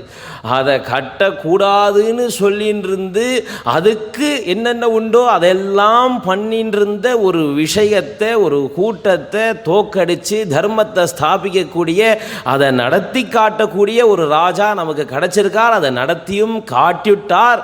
அது மட்டும் பிரயோஜனம் இல்லை, அவள்லாம் ஏதோ ஆசைப்படுறா நடத்தி கொடுப்போம் அப்படின்னு இல்லாமல் தானும் அதில் பங்கு கொண்டு ராமனுடைய குலதெய்வம் எது, ஒரு விசேஷம் நடக்கிறதுன்னு சொன்னால் நம்ம மாத்தில் ஒரு விசேஷம் நடக்கிறதுன்னு சொன்னால் குலதெய்வத்துக்கு போய் பிரார்த்தனை பண்ணிட்டு வருவோம், நல்லபடியாக நடக்கணும்னு முதல் பத்திரிக்கையே குலதெய்வத்துக்கு வைப்போம். அந்த மாதிரி ராமனுக்கு பிராண பிரதிஷ்டை நடக்கிறதுன்னு ராமனுக்கு குலதெய்வம் எது அப்படிங்கிறத தெரிஞ்சுட்டு இங்கே வந்து கம்பருடைய அந்த ராமாயணத்தை கேட்டுட்டு அங்கே போயிருக்கார். அதனால தான் விஸ்வகுருவாக ஆகிறது சாத்தியம்னு அவர் சொல்லிட்டு இருக்கார். இவர் என்ன சொன்னார், காவலர்களுக்கு அரசாய் வாழ்வார்னார் இல்லையா, அதனால் விஸ்வகுரு ஆகிறது சாத்தியம் அப்படிங்கிறார். அப்போது என்ன ஆகும்னா, நம்ம ராமாயணம் படிக்க படிக்க படிக்க படிக்க படிக்க நம்மளை சேர்ந்தவான்னு இருக்கா இல்லையா, அவளுக்கு நம்ம சொல்ல சொல்ல சொல்ல சொல்ல அவளுக்கும் இதில் ருச்சி ஏற்பட்டு அவனுக்கு ருச்சி வராது, நான் அவனுக்கு சொல்ல மாட்டேன், இருக்கவே கூடாது, சொல்லணும். நமக்கு நம்ம அம்மா அப்பா நம்ம அடம் பிடிக்கும் போது இவன் சொல் பேச்சை கேட்க மாட்டான்னு விட்டுருந்தா நம்ம என்ன நிலைமையில் இருப்போம்? அப்போது நம்மளை திருத்தி அடித்து நம்மளை திருத்தி கொஞ்சம் கொஞ்சமாக உட்காத்தி வச்சு கொஞ்சம் கொஞ்சமாக சொல்லி கொடுத்து எவ்வளவு நமக்கு நல்வழிப்படுத்தி இவ்வளோ தூரம் நம்ம கூட்டிகிட்டு வந்திருக்கா. அப்போது அவளுக்கு சுயநலம் இல்லாமல் இவன் நாளைக்கு நமக்கு சோறு போட போகிறான்னு நினச்சின்னு எந்த அப்பா அம்மாவும் சொல்லி தரதில்லை, அவன் நன்னா இருக்கணும்னு தான் சொல்லித்தரா. அப்போ எந்த ஒரு எதிர்பார்ப்பும் இல்லாமல் எப்படி அம்மா அப்பா பழகிறாளோ அந்த மாதிரி நாமளும் கேட்காட்டாலையும் நல்ல விஷயங்களை நமக்கு வேணுங்கிறவா, நமக்கு நண்பர்களாக இருக்கக்கூடியவா, நம்ம கண்ணுக்கு நேரம் இருக்கக்கூடியவா அத்தனை பேருக்கும் சொல்லியே ஆகணும். அது நம்மளுடைய கடமை. சொல்லாமல் போனால் அதுக்கு பேர் சுயநலம்னு பேர். இல்லைன்னா நம்ம பாவி ஆகிடுவோம். ஒரு நல்ல விஷயம் ஏகஸ்வாதுன புஞ்சீதா அப்படிங்கிற சாஸ்திரத்தில் ஒரு நல்ல விஷயத்தை தனியாக அனுபவிக்கக்கூடாது. ஒரு சாப்பாடு இருக்குது, தின்பண்டம் இருக்குதுன்னு சொன்னால், யாரான ஆற்றுக்கு வந்திருக்கான்னு சொன்னால் வந்துட்டாலே இது இவ்வளோ தானே இருக்குது அப்படின்னு சொல்லிவிட்டு தனியாக போய் ரூமில் உட்காந்து சாப்பிடக்கூடாது. இருக்கிறத பகிர்ந்து உண்ணணும். அவளுக்கெல்லாம் கொடுத்துட்டு அதே இதான்ப்பா இருக்குது எல்லாருமே சேர்ந்து சாப்பிடுவோம், கொஞ்சம் கொஞ்சம் கொடுத்தாலும் போகிறோம், அப்படி கொடுத்துட்டு சாப்பிடணும். அந்த மாதிரி எந்த ஒரு நல்ல விஷயத்தையும் தனியாக அனுபவிக்கிறது திருட்டுக்கு சமம். அதனால் நமக்கு கிடைச்சிருக்கிற இப்பேற்பட்ட பொக்கிஷத்தை அனுபவிக்க தெரியாதவனாக இருந்தாலும் பரவாயில்லை, நம்ம சொல்ல வேண்டிய கடமையில் இருக்கோம். அப்போ சொன்னால் யார் சொன்னால் கேட்பாளோ, எப்படி சொன்னால் கேட்பாளோ, எந்த ஸ்தானத்தில் உட்காந்துன்னு சொன்னால் கேட்பாளோ, யார் சொல்லுவாளோ அப்பேற்பட்டவாளா அந்த ஸ்தானத்தில் நம்ம உட்காந்து வைக்கணும். அப்போது இப்பேற்பட்ட லோகம், இவ்வளோ பெரிய லோகம் இருக்க, அது எப்படி காவலருக்கெல்லாம் அரசராக முடியும்? இவனுக்கு இந்த பிராந்தியம் தானே தெரியும். பேர்பட்ட கடல் இருக்குது, இந்தியாவிலேயே மொத்த தேசத்தையும் நம்ம பார்த்துருக்க மாட்டோம். இந்தியாவில் எல்லா இடத்துக்கும் போய்ட்டு வந்துட்டான்னா எல்லோரும் தலையை தான் சொல்லுவோம். எல்லா சந்து பந்துக்கும் போய்ட்டு வந்துட்டோமான்னு நம்ம ஊர்லேயே போயிருக்க மாட்டோன்னே. அடுத்த ஆமாம் அங்கே ஒரு தெரு இருக்குதுன்னு சொன்னால், ஆனால் எனக்கு தெரியாது எத்தனை வயசுக்கு, பிறந்ததுலேருந்து 60 வயசு வரைக்கும் இருப்பா, 60 வயசுக்கு அப்புறம் சொல்லுவா. ஆனால் அந்த பக்கம் ஒரு சந்து இருக்குது, ஆனால் என்ன சந்துன்னு தெரியாது. இப்போ வேறு அந்த தெரு பேரை போட்டு எக்ஸ்டென்ஷன் எக்ஸ்டென்ஷன் எக்ஸ்டென்ஷன் போயிட்டே இருக்குது. எங்கடானா அந்த சென்னையில் அருகில் சொல்லி விழுப்புரத்தில் இருக்கிறா இடத்த. அப்போ எங்கேயோ போயின்னு இருக்கு. அப்போ அது எப்படி சாத்தியமாகும்? அரசருக்கெல்லாம் எப்படி அரசராக முடியும்னு சொன்னால் நம்ம உபாசிக்கிறவன் யாருங்கிறது தெரியணும். அதனால தான் சொன்னார் கம்பர், கம்பராமாயணம் ஆரம்பிக்கிறார், உலகம் யாவையும் தாமுல ஆக்கலும் நிலைபெறுத்தலும் நீக்கலும் நீங்களா அழகிலா விளையாட்டுடையார் அவர் தலைவர் அன்னவர்க்கே சரண் நாங்களே. அப்பா உனக்கு தான்ப்பா தெரியாத அடுத்த தெரு, உன் வீட்டில் எல்லா இடமும் உனக்கு தெரியுமோ இல்லையோ? உன் வீட்டில் உனக்கு எப்படி எல்லா இடமும் தெரிஞ்சுது? உனக்கு அந்த வீடை கட்டினவால தெரியும். நம்ம அப்பா கட்டியிருப்பார், தாத்தா கட்டியிருப்பார், இல்லைன்னா நம்மளே கூட கட்டியிருப்போம். அப்படி இருக்கும்போது அந்த இடத்துல எல்லா இடமும் நமக்கு தெரியும் இல்லையா? அப்போ அதை படைச்சவனுக்கு எல்லா இடமும் தெரியும். அப்போது இந்த நம்ம யாரை உபாசிக்க போகிறோம்? லோகத்துக்கே அரசராகணும், அரசர்க்கெல்லாம் அரசராகணும்னு யாரை உபாசிக்கிறோன்னா, உலகம் யாவையும் தாமுல ஆக்கலும், இந்த லோகத்தையே சிருஷ்டி பண்ணவான்ப்பா. அவனுக்கு இந்த லோகம் முழுக்க தெரியாதா? அந்த லோகம் முழுக்க நல்லது பண்ணணும்னு தெரியாதா? அந்த லோகம் முழுக்க தெரிய வைக்க தெரியாதா? எத்தனை நிமிஷம் ஆகும்? அதுக்கப்புறம் சொல்கிறார், நிலைபெறுத்தலும் நீக்கலும் நீங்களா. அதை எப்போதும் நல்லா கவனிக்கணும். நம்ம எல்லாரும் என்ன சொல்லுவோம்? ஆக்கல், காத்தல், அழித்தல் 3 பதம் யூஸ் பண்ணுவோமா? ஆனால் இவர் கம்பருடைய ஸ்லேடியே இதுதான். அவர் ஆக்கலும்னு சொன்னார், ஆனால் காத்தல்னு சொல்லவே இல்லை. நிலைபெறுத்தலும், ஏன்னா கொஞ்ச நாள் தான் இருக்குது. அவர் சுவாமி என்னென்னலாம் சிருஷ்டி பண்ணாரோ அத்தனையும் கொஞ்ச நாள் தான் இருக்குது. அவர் காப்பாற்றிருந்தாருன்னா அத்தனையும் இருக்கணும் இல்லையா? சிருஷ்டி மறுபடியும் எல்லாம் பிரளயம் எல்லாம் அழிஞ்சு போகிறது, திருப்பி சிருஷ்டி பண்ணுறார். அப்போ காத்திருக்கார் அப்படின்னு சொன்னால் அது நின்றுக்கணுமேப்பா, இல்லையே. அப்போ கொஞ்ச நாள் இது அப்படின்னு சொல்கிறார் சுவாமி. அதனால் நிலைபெறுத்தலும், அதுக்கப்புறம் நீக்கலும். அழித்தல்னு நம்ம சொல்கிறோம். எந்த ஒரு வஸ்துவுமே அழியறது இல்லைன்ட்டார் கம்பர். அதுக்கு உருவந்தான் மாறுறது. ஒரு வீடை அழிக்கிறேன்னு சொன்னால் நீங்கள் வீடை இடிப்பேல், அது சின்ன சின்ன கல்லாக தான் மாறும், வீடு அழிஞ்சு போகாது, அந்த வஸ்து இருந்துகிட்டே இருக்கும். அதுக்கப்புறம் இன்னும் கொஞ்சம் இடிக்கிறேன், நன்னா இடித்து நான் பவுடர் ஆக்கிடுறேன், அப்பயும் பவுடராக இருக்கும், அது பவுடர் மாறாது. பவுடரை கொண்டு போய் கடல் தண்ணியில் கலந்துடுறேன், கடல் தண்ணியில் ஏதோ ஒரு மூலையில் அது இருந்து தான் இருக்கும். அப்போ அழிக்கிறதுங்கிறது சாத்தியமில்லாத ஒரு விஷயமா இருக்குது. அப்போ பிரளய காலத்தில் மொத்தமாக அழிஞ்சிடுறதுங்கிறாலே இல்லை, சுவாமியோட அது ஒன்றிணைகிறது, அவ்வளோதான். அதனால் இவர் என்ன சொன்னார், நீக்கலும். இங்கே இருக்கிறத கோட்டில் உள்ளதை அழிக்கிற மாதிரி அப்படி அழிச்சிட்டு திருப்பி கையில் தான் இருக்குது, அந்த சாக் பீஸோட சுண்ணாம்பு நம்ம கையில் தான் ஒட்டின்னு இருக்கு. அதை திருப்பி அந்த எந்த கையினால் அந்த சாக் பீஸில் எழுதினதை அழித்தோமோ அந்த சுண்ணாம்பு கையில் ஒட்டின்னு இருக்கிறத வச்சு திருப்பி அதே போர்டில் எழுதுகிற மாதிரி சுவாமி நம்ம சிருஷ்டி பண்ணிட்டு இருக்கார். இந்த லோகத்தை படைக்கிறது, அதை கொஞ்ச நாள் அப்படி நிலைநிறுத்துறது, மறுபடியும் அதை அழிச்சுடுறது, அப்படி நீக்கிறது அப்படின்னு சொல்லி எந்த ஒரு வஸ்து பண்ணின்னு இருக்கோ அழகிலா விளையாட்டுடையார். இது ஒரு விளையாட்டான். ஏண்டா விளையாட்டுக்கு ஒரு அளவு இல்லையாடான்னு கேட்போம் இல்லையா, அளவு கிடையாதுப்பா அவனுக்கு. ஏன்னா சூரியனும் சந்திரனையும் எப்படி படைச்சார்னா, சூர்யா சந்திரமசௌ தாதா யதா பூர்வமகல்பயத்து, முன்னாடி எப்படி படைச்சாரோ அந்த மாதிரி படைச்சார் வேதம் சொல்கிறது. சரி, முன்னாடி எப்படி படைச்சார், அதுக்கு முன்னாடி எப்படி படைச்சாரோ அந்த மாதிரி படைச்சார், அதுக்கு முன்னாடி எப்படி படைச்சார், அதுக்கு முன்னாடி எப்படி படைச்சாரோ அந்த மாதிரி படைச்சார். இப்படியே போயிட்டே இருக்கே தவிர எப்போ படைச்சார்னு தெரியல. அப்போ ஆதியும் இல்லை அந்தமும் இல்லை. அப்போ இதுக்கு அளவு உண்டா? இதையே விளையாட்டுன்னு சொல்லணும்னா, ஒரு வேலையை நம்ம செஞ்சுட்டே இருக்கிறதுனால தான் நமக்கு அலுப்பு வரும் எப்போதுமே. ஆனால் சுவாமிக்கு அலுப்பு வரலையாம். ஏண்டானா அது விளையாட்டான். இன்பமுடன் விஸ்வம் பண்ணி ஏற்ப வண்டி ஏலேலோன்னர். இந்த லோகத்தில் உள்ள இந்த விஸ்வத்துக்கு அவன் செய்கிறானே ஒரு கடமைன்னு செஞ்சுட்டு இருக்கானே, அதை இன்பத்தோடு ஏற்றுக்கிறானா. இது நான் செய்ய வேண்டிய கடமைப்பா, எனக்குன்னு ஒரு பக்தாளை நான் சிருஷ்டி பண்ணியிருக்கேன், அந்த பக்தாளுக்கு நல்லது கொடுக்க வேண்டியதுங்கிறது என்னுடைய கடமை, அந்த பக்தாளை என்கிட்ட அழைச்சிக்கணுங்கிறது என்னுடைய கடமை. அதனால் அதில் நான் கடமையை செய்கிறதுல எதுக்கு கசப்புத்தன்மை, சந்தோஷமாக செய்ய வேண்டியதானே அப்படின்னு சொல்லிட்டு எந்த ஒரு வஸ்து பண்ணிட்டு இருக்கானோ அவர் தலைவர் அன்னவர்க்கே சரணாங்களே. அப்பேற்பட்ட தலைவன். இத்தனை நாய் சுவாமின்னு சொல்லியிருந்தே திடீர்னு தலைவன்ட்ட யாரை தலைவனாக வச்சுக்கணும்னு தேர்ந்தெடுக்க தெரியணும், யாரை குருவாக வச்சுக்கிறதுங்கிறத தேர்ந்தெடுக்க தெரியணும். அம்மா அப்பாவைத்தான் நம்மளால் தீர்மானம் பண்ண முடியாது, நம்மளால் தேர்ந்தெடுக்க முடியாது. நம்ம ராமர் கிடையாது. ராமர் அவதாரம் பண்ணணும்னு நினச்ச போது என்ன பண்ணாராம், பிதரம் ரோச்சையா மாசனார், யாரை அப்பாவாக வச்சுக்கலாம் அப்படின்னு யோசிச்சாராம். ஏற்பட்ட ஒரு விஷயம். அந்த மாதிரி நம்மளால் யோசிக்க முடியுமா? பிறந்தாச்சு, யோசிக்க முடியாது. இப்போது யார் அம்மாவாக வச்சுக்கலாம், யோசிக்க முடியாது, பிறந்துட்டோம். கொஞ்ச நேரத்துக்கு முன்னாடி சொன்னேன், ஜனநாத் கமலாலேயே திருவாரூரில் பிறந்தா முக்தி அப்படின்னு. அந்த நம்ம பிறந்தா திருவாரூரில் தான் பிறக்கணும் சொல்ல முடியுமா? எங்கேயோ பிறந்துட்டோம், அது நம்ம கையில் இல்லை. அப்போ நம்ம ராமர் கிடையாது அவளை தீர்மானம் பண்ணுறதுக்கு. அப்போது என்ன பண்ணோன்னா, அடுத்தது தெய்வத்தை தீர்மானம் பண்ணிடலாமா அப்படின்னா தெய்வமும் நமக்கு தீர்மானம் பண்ண முடியாது. குலதெய்வம் ஏற்கனவே உட்காண்டிருக்கு. எனக்கு என்னவோ இந்த சுவாமி கிட்ட தான் மனசு ஈடுபடுறது. நான் வேணா குலதெய்வத்தை மாற்றிக்கவா, இத்தனை வருஷம் செஞ்சுட்டேன் குலதெய்வத்துக்கு, இப்படிலாம் சொல்கிறா. நிறையா வருஷம் குலதெய்வத்துக்கு செஞ்சுட்டேன், அதனால் வயசாகிடுத்து போகிறோம், அதனால் அடுத்த தலைமுறைக்கு கொடுத்தாச்சு, அவள் ஏதோ பண்ணிட்டு போகிறா. அன்னிலேருந்து சாப்பிட்றத நிறுத்திடலாமா? இத்தனை வருஷம் சாப்பிட்டோம், அப்பா பிறந்தத்துலேருந்து சாப்பிட்ருக்கோம், எத்தனை டன் சாப்பிட்ருப்போம், யோசிச்சு பார்ப்போம். நம்ம சாப்பிட்டது எல்லாத்தையும் அளவுக்கு இப்போ லாரியில் ஏற்றின்னு ஒரு இடத்துக்கு போகிறதுனா சாத்தியப்படுமா? சாப்பிட்டதெல்லாம் ஜீரணம் எடுத்து நம்ம சிரமம் இல்லாமல் உட்காந்துருக்கோம். அப்போ இத்தனை வருஷம் சாப்பிட்டே போகணுன்னு யாராவது நிறுத்துறோமோ, இத்தனை வருஷம் சம்பாதிச்சுட்டே போகணுன்னு யாராவது நிறுத்துறோமோ, 60 வயசு வரைக்கும் சம்பாதிச்சது, அதுக்கப்புறம் பென்ஷன். நான் கடமை வேலை செஞ்சே சம்பாதிச்சேன், இப்போ நான் வேலை செய்யலை, எனக்கு பென்ஷன்லாம் வேண்டாம் சொல்லுவோமா? நான் உழைச்சதுக்காக நீ கொடுக்குறப்பா இப்போ சொல்கிறோம் இல்லையோ? அப்போ இத்தனை வருஷமாக குலதெய்வம் உன்னை காப்பாற்றிட்டேன், அந்த குலதெய்வத்துக்கு என்ன பண்ண போகிற நீ? அந்த நிமிஷம் அப்பா சரி, இத்தனை வருஷமாக நீ பார்த்துட்டேன், அதனால் நான் குலதெய்வத்தை நீ விட்டுட்டேன், இத்தனை வருஷமாக உன்னை காப்பாற்றிட்டேன் அப்படின்னு குலதெய்வம் பேசாமல் இருந்துட்டுன்னா, இத்தனை வருஷம் உன்னை காப்பாற்றிட்டேப்பா போகிறப்பா, எனக்கு அழுத்து போச்சு. இப்போ தான் சொன்னால் அது விளையாட்டு, அதுக்கு இன்பமாக இருக்கும், அதனால் அது நிறுத்தாது. ஆனால் காமிச்சு கொடுக்கும், ரொம்ப நாளாக இங்கே இருக்கேன்ப்பா, நீ வருவேன்னு, எனக்கு உன்னை பார்க்கணுன்னு ஆசையாக இருக்குது, நீ வந்து பாரேன் அப்படின்னு நம்மளோட தெய்வம் பேசும்போது கொஞ்சம் கஷ்டத்தை கொடுக்குற மாதிரி இருக்கும்.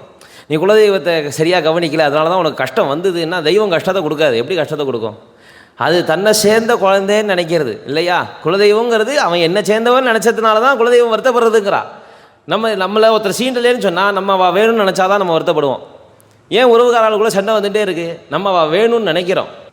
ஆஃபீஸில் ஒர்க்கவனோட சண்டை, அவன் இது இப்படி தான் எதாவது கத்தின்னு இருப்பான், போட்டோம் போ, 2 நாளில் மறந்துடுவோம். ஆனால் ஒரு சொந்தக்காரர்களுக்குள்ளே சண்டேன்னா ஜென்மா பரியந்த நினைவு இருக்கும். அன்றைக்கி அவன் இந்த வார்த்தையை சொல்லி என்னை திட்டினானே தான் நினைவு இருக்கும். ஏன்னா அவன் வேணும்னு நம்ம நினைக்கிறோம்.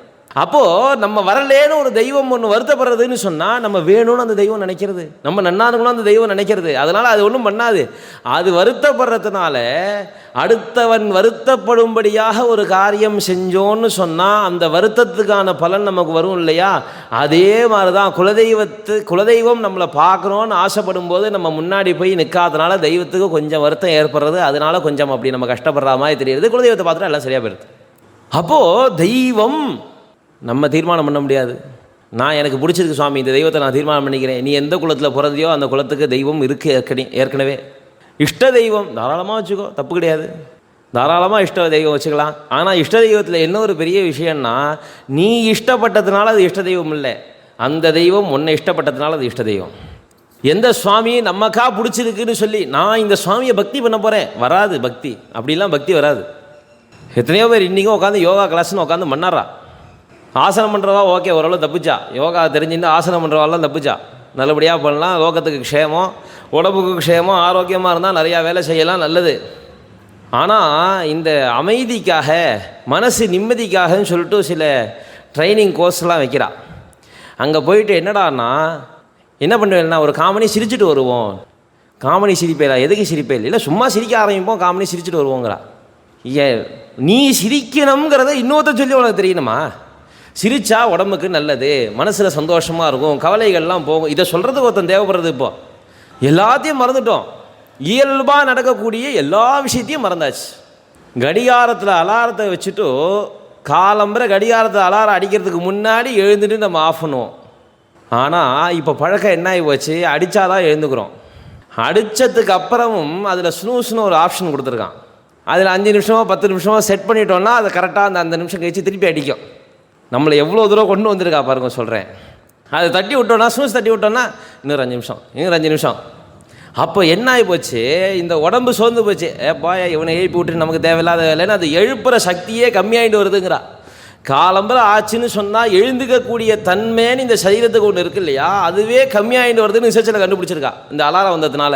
அப்போ எவ்வளோ மாத்திரம் அப்போ நம்ம நினச்சதுனால ஒன்று பண்ணிட முடியும்னா, சந்தோஷமாக இருக்கணும்னு நினச்சா பண்ண முடியணும். நான் சந்தோஷமாக இருக்கேன் சொல்லிட்டு சந்தோஷமாக இருப்போமே, முடியறதா? இல்லையே, ஏதோ சிந்தனை வருதே மனசில். அப்போது சின்ன விஷயம் நம்ம இப்படி பண்ணணும். அப்துல் கலாம் அழகாக சொல்லுவார், காலம்பரை நீ எழுந்துக்கணும், நினச்ச நேரத்தில் எழுந்துட்டேன்னா நீ நினச்சதெல்லாம் சாதிப்பேன், அது உனக்கு சாத்தியமாகணும்னு. அப்போ நீ நினச்ச உன்னால் முடியக்கூடிய ஒரு சின்ன காரியத்தை நினச்சாலே உன் மனசால் உன்னால் பண்ண முடியலேன்னு சொன்னால், எங்கேயோ இருந்துட்டு இந்த லோகத்தையே ஆட்டி படைச்சுட்டு இருக்கக்கூடிய ஒரு தெய்வத்தை நான் இஷ்ட தெய்வமாக வச்சுக்கணும்னு நினச்சா உன்னால் சாத்தியப்படுமா? அந்த தெய்வம் நினைக்கணும், இவன்கிட்ட போவோம், இவனை நன்னா வச்சுப்போம், இவனுக்கு நம்ம அனுகிரகம் பண்ணுவோன்னு ஏதோ ஒரு காலத்தில் தான் அந்த தெய்வம் வரும். அந்த தெய்வம் வரும்போது அந்த தெய்வத்தை பற்றி தெரிஞ்சிக்கக்கூடிய வாய்ப்பு நமக்கு கிடைக்கும். அதை பற்றி எக்ஸ்ட்ராவாக தெரிஞ்சுப்போம். அப்படி உள்ளே போவோம் எனக்கு இஷ்ட தெய்வம்னு சொல்லுவோம். தாராளமாக வச்சுக்கலாம். ஆனால் குலதெய்வத்தை விட முடியாது. அதனால் தெய்வத்தை தேர்ந்தெடுக்கக்கூடிய சக்தியும் நம்மக்கிட்ட இல்லை. அப்போ நமக்கு தேர்ந்தெடுக்கக்கூடிய சக்தி யார்கிட்ட இருக்குதுன்னு சொன்னால், குருவை தேர்ந்தெடுக்கக்கூடிய ஒரு கடமையும் ஒரு சக்தியும் நம்மக்கிட்ட இருக்குது. குரு அப்படின்னு சொன்னால் ஞானத்தை உபதேசம் பண்ணக்கூடியவன், அவரும் குடும்பத்துக்கு இருப்பார். கண்டிப்பாக குலகுருன்னு ஒருத்தர் இருப்பார். அதுவும் விசிஷ்ய பாரத தேசத்தில் கண்டிப்பாக குலகுரு இருப்பார். ஆச்சாரியால் பிரதிஷ்டை பண்ணிட்டு போயிருக்கா. எல்லா குலத்துக்கும் எல்லாருக்கும் குரு இல்லாமல் இருக்கக்கூடாதுன்னு ஜெகத்குரு ஸ்தாபனம்னு மடங்கள்லாம் பிரதிஷ்டை பண்ணியிருக்கார். 5 மடங்கள் ஸ்தாபனம் பண்ணியிருக்கார். இருந்துன்னு தான் இருப்பார். ராமகிருஷ்ண பரமஹம்சர் போல் பல மகான்கள் ஜெகத்குருவாக இருந்துன்னு தான் இருக்கா. பரமஹம்சாலாம் எல்லா ஞானத்தையும் கொடுத்துட்டு அங்கங்கே குருக்கள் இருந்துன்னு தான் இருக்கா. அப்போ எல்லாருக்கும் குடும்பத்துக்குன்னு ஒரு குரு இருப்பார், இல்லாமல் இல்லை.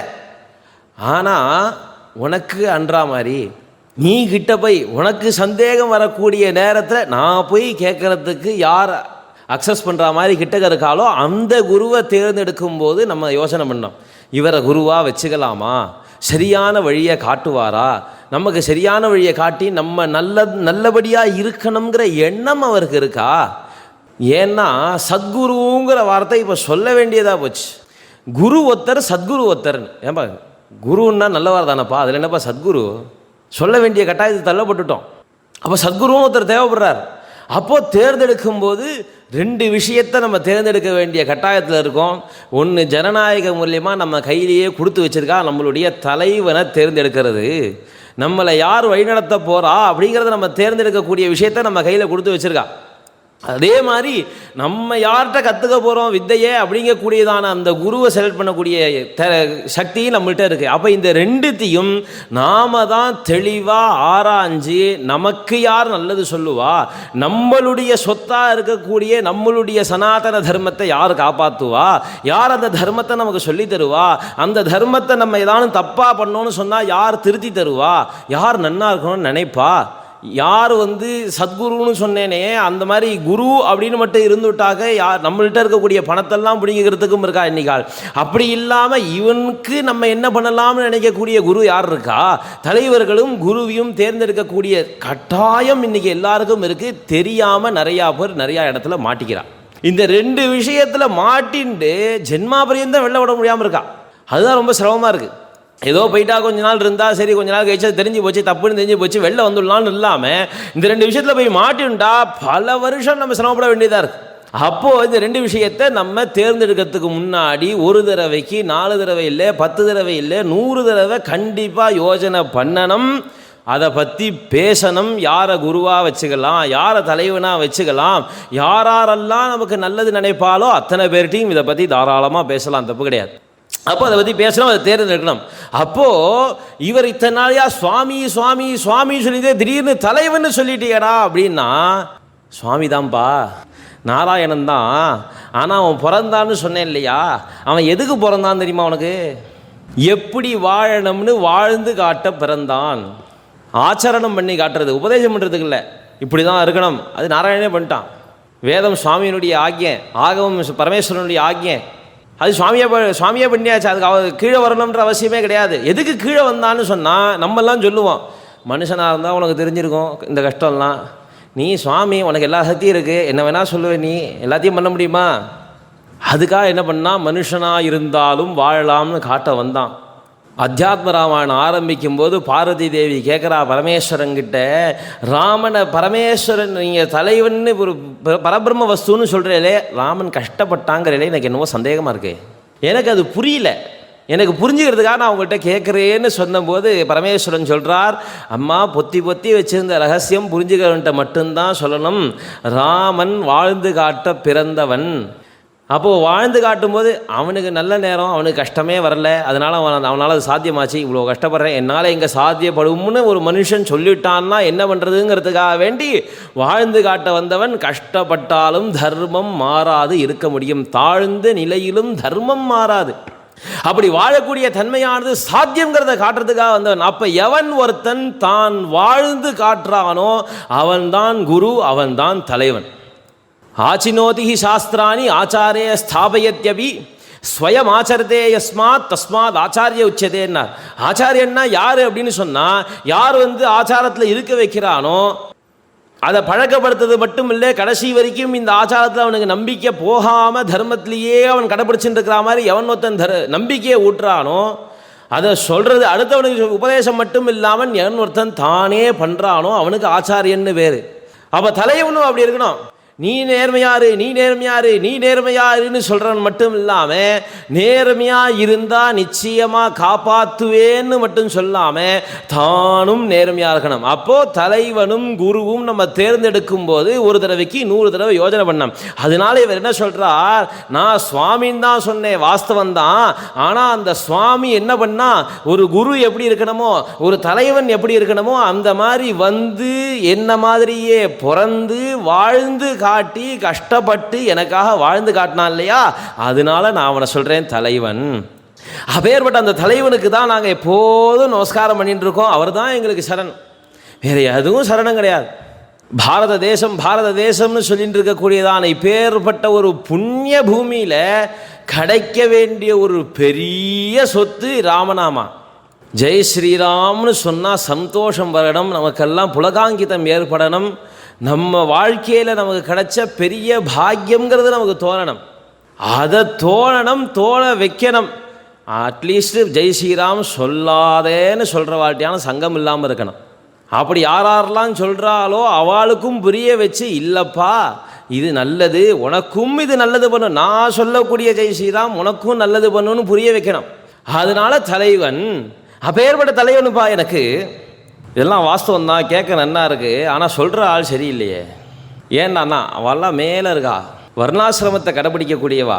நீங்கள் எல்லாம் சொல்கிறேன் வாஸ்தவம் தான், எல்லாம் சொல்கிறேன். ஆனால் வர்ணாசிரமத்தை கடைப்பிடிக்கிறவாளாக இருக்கா, அவெல்லாம் மேலே இருக்கக்கூடியவா, நாங்கள்லாம் கீழே இருக்கக்கூடியவா. எங்களெல்லாம் கொஞ்சம் ஏமாற்றிட்டாலோன்னு எங்களுக்கு தோன்றது. 2வது பாட்டிலே சொல்லிட்டார் கம்பர் பின்னாடி சொல்லும்போது. அது முதல் செட்டுக்குள்ளேயே நான் சொல்லிடுறேன்ப்பா, உனக்கு ரொம்பலாம் யோஜனை பண்ணாதே. என்ன சொன்னார்னா, ஆதி அந்தம் அரியன யாவையும் ஓதினார் அழகு இல்லன உள்ளன வேதம் என்பன மெய்நெறி நன்மையன் பாதம் அல்லது பற்றிலர் பற்றிலார். அப்பா வேதம் வேதம்னு ஒன்று இருக்குப்பா, அதுதான் நாங்கள் ஒத்துக்க மாட்டோம்னு சொல்கிறோம். அப்படின்னு ஒன்று கிடையாது. இல்லை இருக்குது.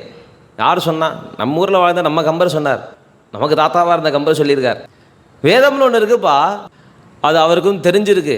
அதை எப்படி சொல்லுவான்னு அவருக்கு தெரிஞ்சிருக்கு. அதனால தான் சொல்கிறார், ஆதி அந்தம் அரியன யாவையும். வேதம் சொல்ல ஆரம்பிக்கும் போதும் சரி, வேதம் சொல்லி முடித்ததுக்கு அப்புறமும் சரி, ஹரிஹி அப்படின்னு சொல்கிறது. ஏன்னா பகவானே சொன்னது, அது பகவானுடைய மூச்சு காத்தா இருக்கக்கூடியது. அதனால் ஆதியிலையும் அந்தத்திலையும் ஹரிஹி ஹரிஹி அப்படின்னு சொல்கிறது. அந்த மாதிரி ஹரின்னு சொல்லிண்டு வேதம்னு ஒன்று சொல்லின்னு இருக்காலே, அந்த வேதம் எப்பேற்பட்டது? அழகு இல்லன, அளவிட முடியாதது. இப்போ நமக்கு கையில் கிடைச்ச பொக்கிஷங்களில் புஸ்தகமாக அல்லது ஓலைச்சுவடியாக பிரிண்ட் ஆகி கிடைச்ச புஸ்தகங்கள்லையே அச்சிலேயே ரொம்ப பழமையான ஒரு அச்சு புத்தகம்னா இருக்கு வேதம். அதுதான் 5000 வருஷம் முன்னாடிங்கிறா. அவள் கையில் கிடச்சது 5000 வருஷம் முன்னாடி எழுத்து வடிவம் இருந்திருக்கு. அது என்ன புஸ்தகம்னா அது சம்ஸ்கிருதம், அது ரிக்வேதம் அப்படியே கண்டுபிடிச்சிருக்கா. அப்போ இப்போ கிடச்சதுலேயே அதுதான் பழசாக கிடச்சிருக்கு. அப்போ அது என்ன அழகு இல்லைன்னு, அதுக்கு எல்லாம் கிடையாது, அளவெல்லாம் கிடையாது, பாதி தான் நமக்கு இப்பயே கிடச்சிருக்கு. எத்தனையோ சாக்க போயிடுத்து, அத்தியனம் பண்ணுறவா இல்லாமல் அத்தியாபனம் பண்ணி வைக்கிறவா இல்லாமல் எத்தனையோ சாக்க போயிடுத்து. நம்ம கண்ணுக்கு முன்னாடி பல சாக்க அழிய வேண்டி இருந்தது. மகாபரிவாதை கொஞ்சம் கொஞ்சமாக அங்கங்கே இருக்கிறவா யாரெல்லாம் இருக்கான்னு தேடி பிடிச்சி அத்தியனம் பண்ண வச்சு காப்பாற்றியாச்சு. இருக்கிறதே இப்போ காப்பாற்றின்னு இருக்கோம். அதுவும் 2-3 கொஞ்சம் க்ஷீணிச்சு தான் இருக்குது. அதை அப்படி இப்படி கொஞ்சம் தெம்புப்படுத்தி காப்பாற்ற வேண்டியதாக இருக்குது. அப்போது அழகு இல்லைண்ணே, அதுக்கு எல்லையே கிடையாது. உள்ளனே ஏதோ இல்லை போல் இருக்கு, அது ஏதோ கதை போல் இருக்கு அப்படிலாம் கிடையாது. உள்ளனே, அந்த உள்ளனேங்கிறதுக்கு வியாக்கியானம் பண்ணும்போது தான் அழகாக சொல்கிறா. அதுக்கு அர்த்தம் பண்ணும்போது அது உள்ளனேன்னா வெறும்னா இருக்குன்னு அர்த்தம் இல்லை, எப்போதும் இருக்குன்னு அர்த்தம். அதுக்கு அழிவே கிடையாது. சனாதனம் அப்படின்னா எப்போதும் இருக்கிறதுன்னு அர்த்தம். அந்த சனாதன தர்மம்னு ஒன்று சொல்கிறோமே, அதுக்கு வழிகாட்டியாக இருக்கக்கூடியது வேதம். அதனால் அதுவும் எப்போதும் இருக்கும். அதனால் உள்ளன வேதம் என்பன மெய்நெறி நன்மையன் பாதம் அல்லது பற்றிலார் பற்றிலார். இந்த தலைவனை போய் நான் சரணம்னு சொல்கிறியா, அவன் யாரா அப்படின்னு சொன்னால் முடிவில்லாததும் அளவில்லாததுமாக இருக்கக்கூடியதான ஒரு வேதம்னு ஒன்று இருக்கே. மகான்கள் எல்லாரும் அதை சொல்லும்போது ஆரம்பத்திலையும் முடிவிலையும் ஹரிஹின்னு சொல்லிட்டு ஆரம்பிப்பாலே, அப்பேற்பட்ட அந்த வேதம் போதி அந்த பகவானை தெரிஞ்சின்றவா இருக்காளே, அவன் ராமன் தான் அவ எல்லாரும் சொல்கிறா. அப்பேற்பட்ட அந்த ராமனுடைய பாதத்தை யார் பற்றாலோ அவள் அத்தனை பேரும் வேறு எதையும் பற்றி கொள்ள மாட்டா. அதை மட்டும்தான் பிடிச்சி பாப்பா. ஏன்னா அவளுக்கு பற்று கிடையாது, எதுலேயும் அவளுக்கு ஆசாபாசம் கிடையாது, எதுலேயும் விருப்பு வெறுப்பு கிடையாது. அதனால அவள் உண்மையை மட்டும்தான் சொல்லுவா, பொய் சொல்ல மாட்டா. அப்பேற்பட்ட அந்த வேதம் சொல்கிறவா, அளவில்லாத ஒரு விஷயத்தை அவள் புரிஞ்சின்றவா, அவள் எதை ஒன்றை பிடிச்சிட்டு இருக்காளோ அதை தவிர வேறு எதையும் பிடிச்சிக்க மாட்டா. அப்பேற்பட்டவர் யாருன்னா எங்களுடைய தலைவர். சரி, ஓரளவு ஒத்துக்கிறோம். இருந்தாலும் சில இடங்களில் சில இதெல்லாம் தப்பாக இருக்கிற மாதிரி தெரியுறது. வாலியை மறைஞ்சிருந்து கொன்னார் இத்தியாதி விஷயங்கள்லாம் எங்களுக்கு கொஞ்சம் நெருடுற மாதிரி இருக்குது. அதில் கொஞ்சம் தப்பு இருக்கிற மாதிரி எங்களுக்கு தோன்றுறது. சுவாமி ராமர் தப்பு பண்ணியிருப்பாரோ, அதை கூட விட்டுடலாம், பரவாயில்ல.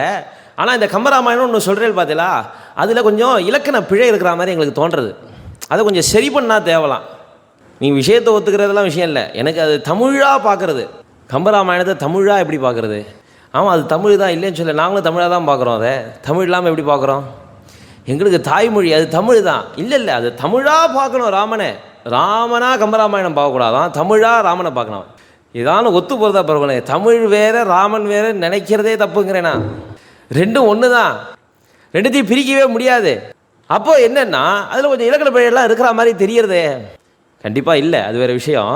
கம்பர் அதுக்கு முன்னாடி சொல்லி வைக்கிறார், இந்த மாதிரிலாம் அதாவது பிள்ளையார் சுழி போடலை, கடைசியில் முற்றுப்புள்ளி வைக்கல, ஃபுல் ஸ்டாப் வைக்க மறந்து போயிட்டா, கமா போட மறந்து போயிட்டான்னு யாரான குத்தம் சொல்ல போகிறாளேன்னு இவர் என்ன சொல்கிறார், நான் என்ன சொல்கிறேன்னா, முத்தமிழ் துறையின் முறை போகிய உத்தம கவிகளுக்கு ஒன்று உணர்ந்தவன்.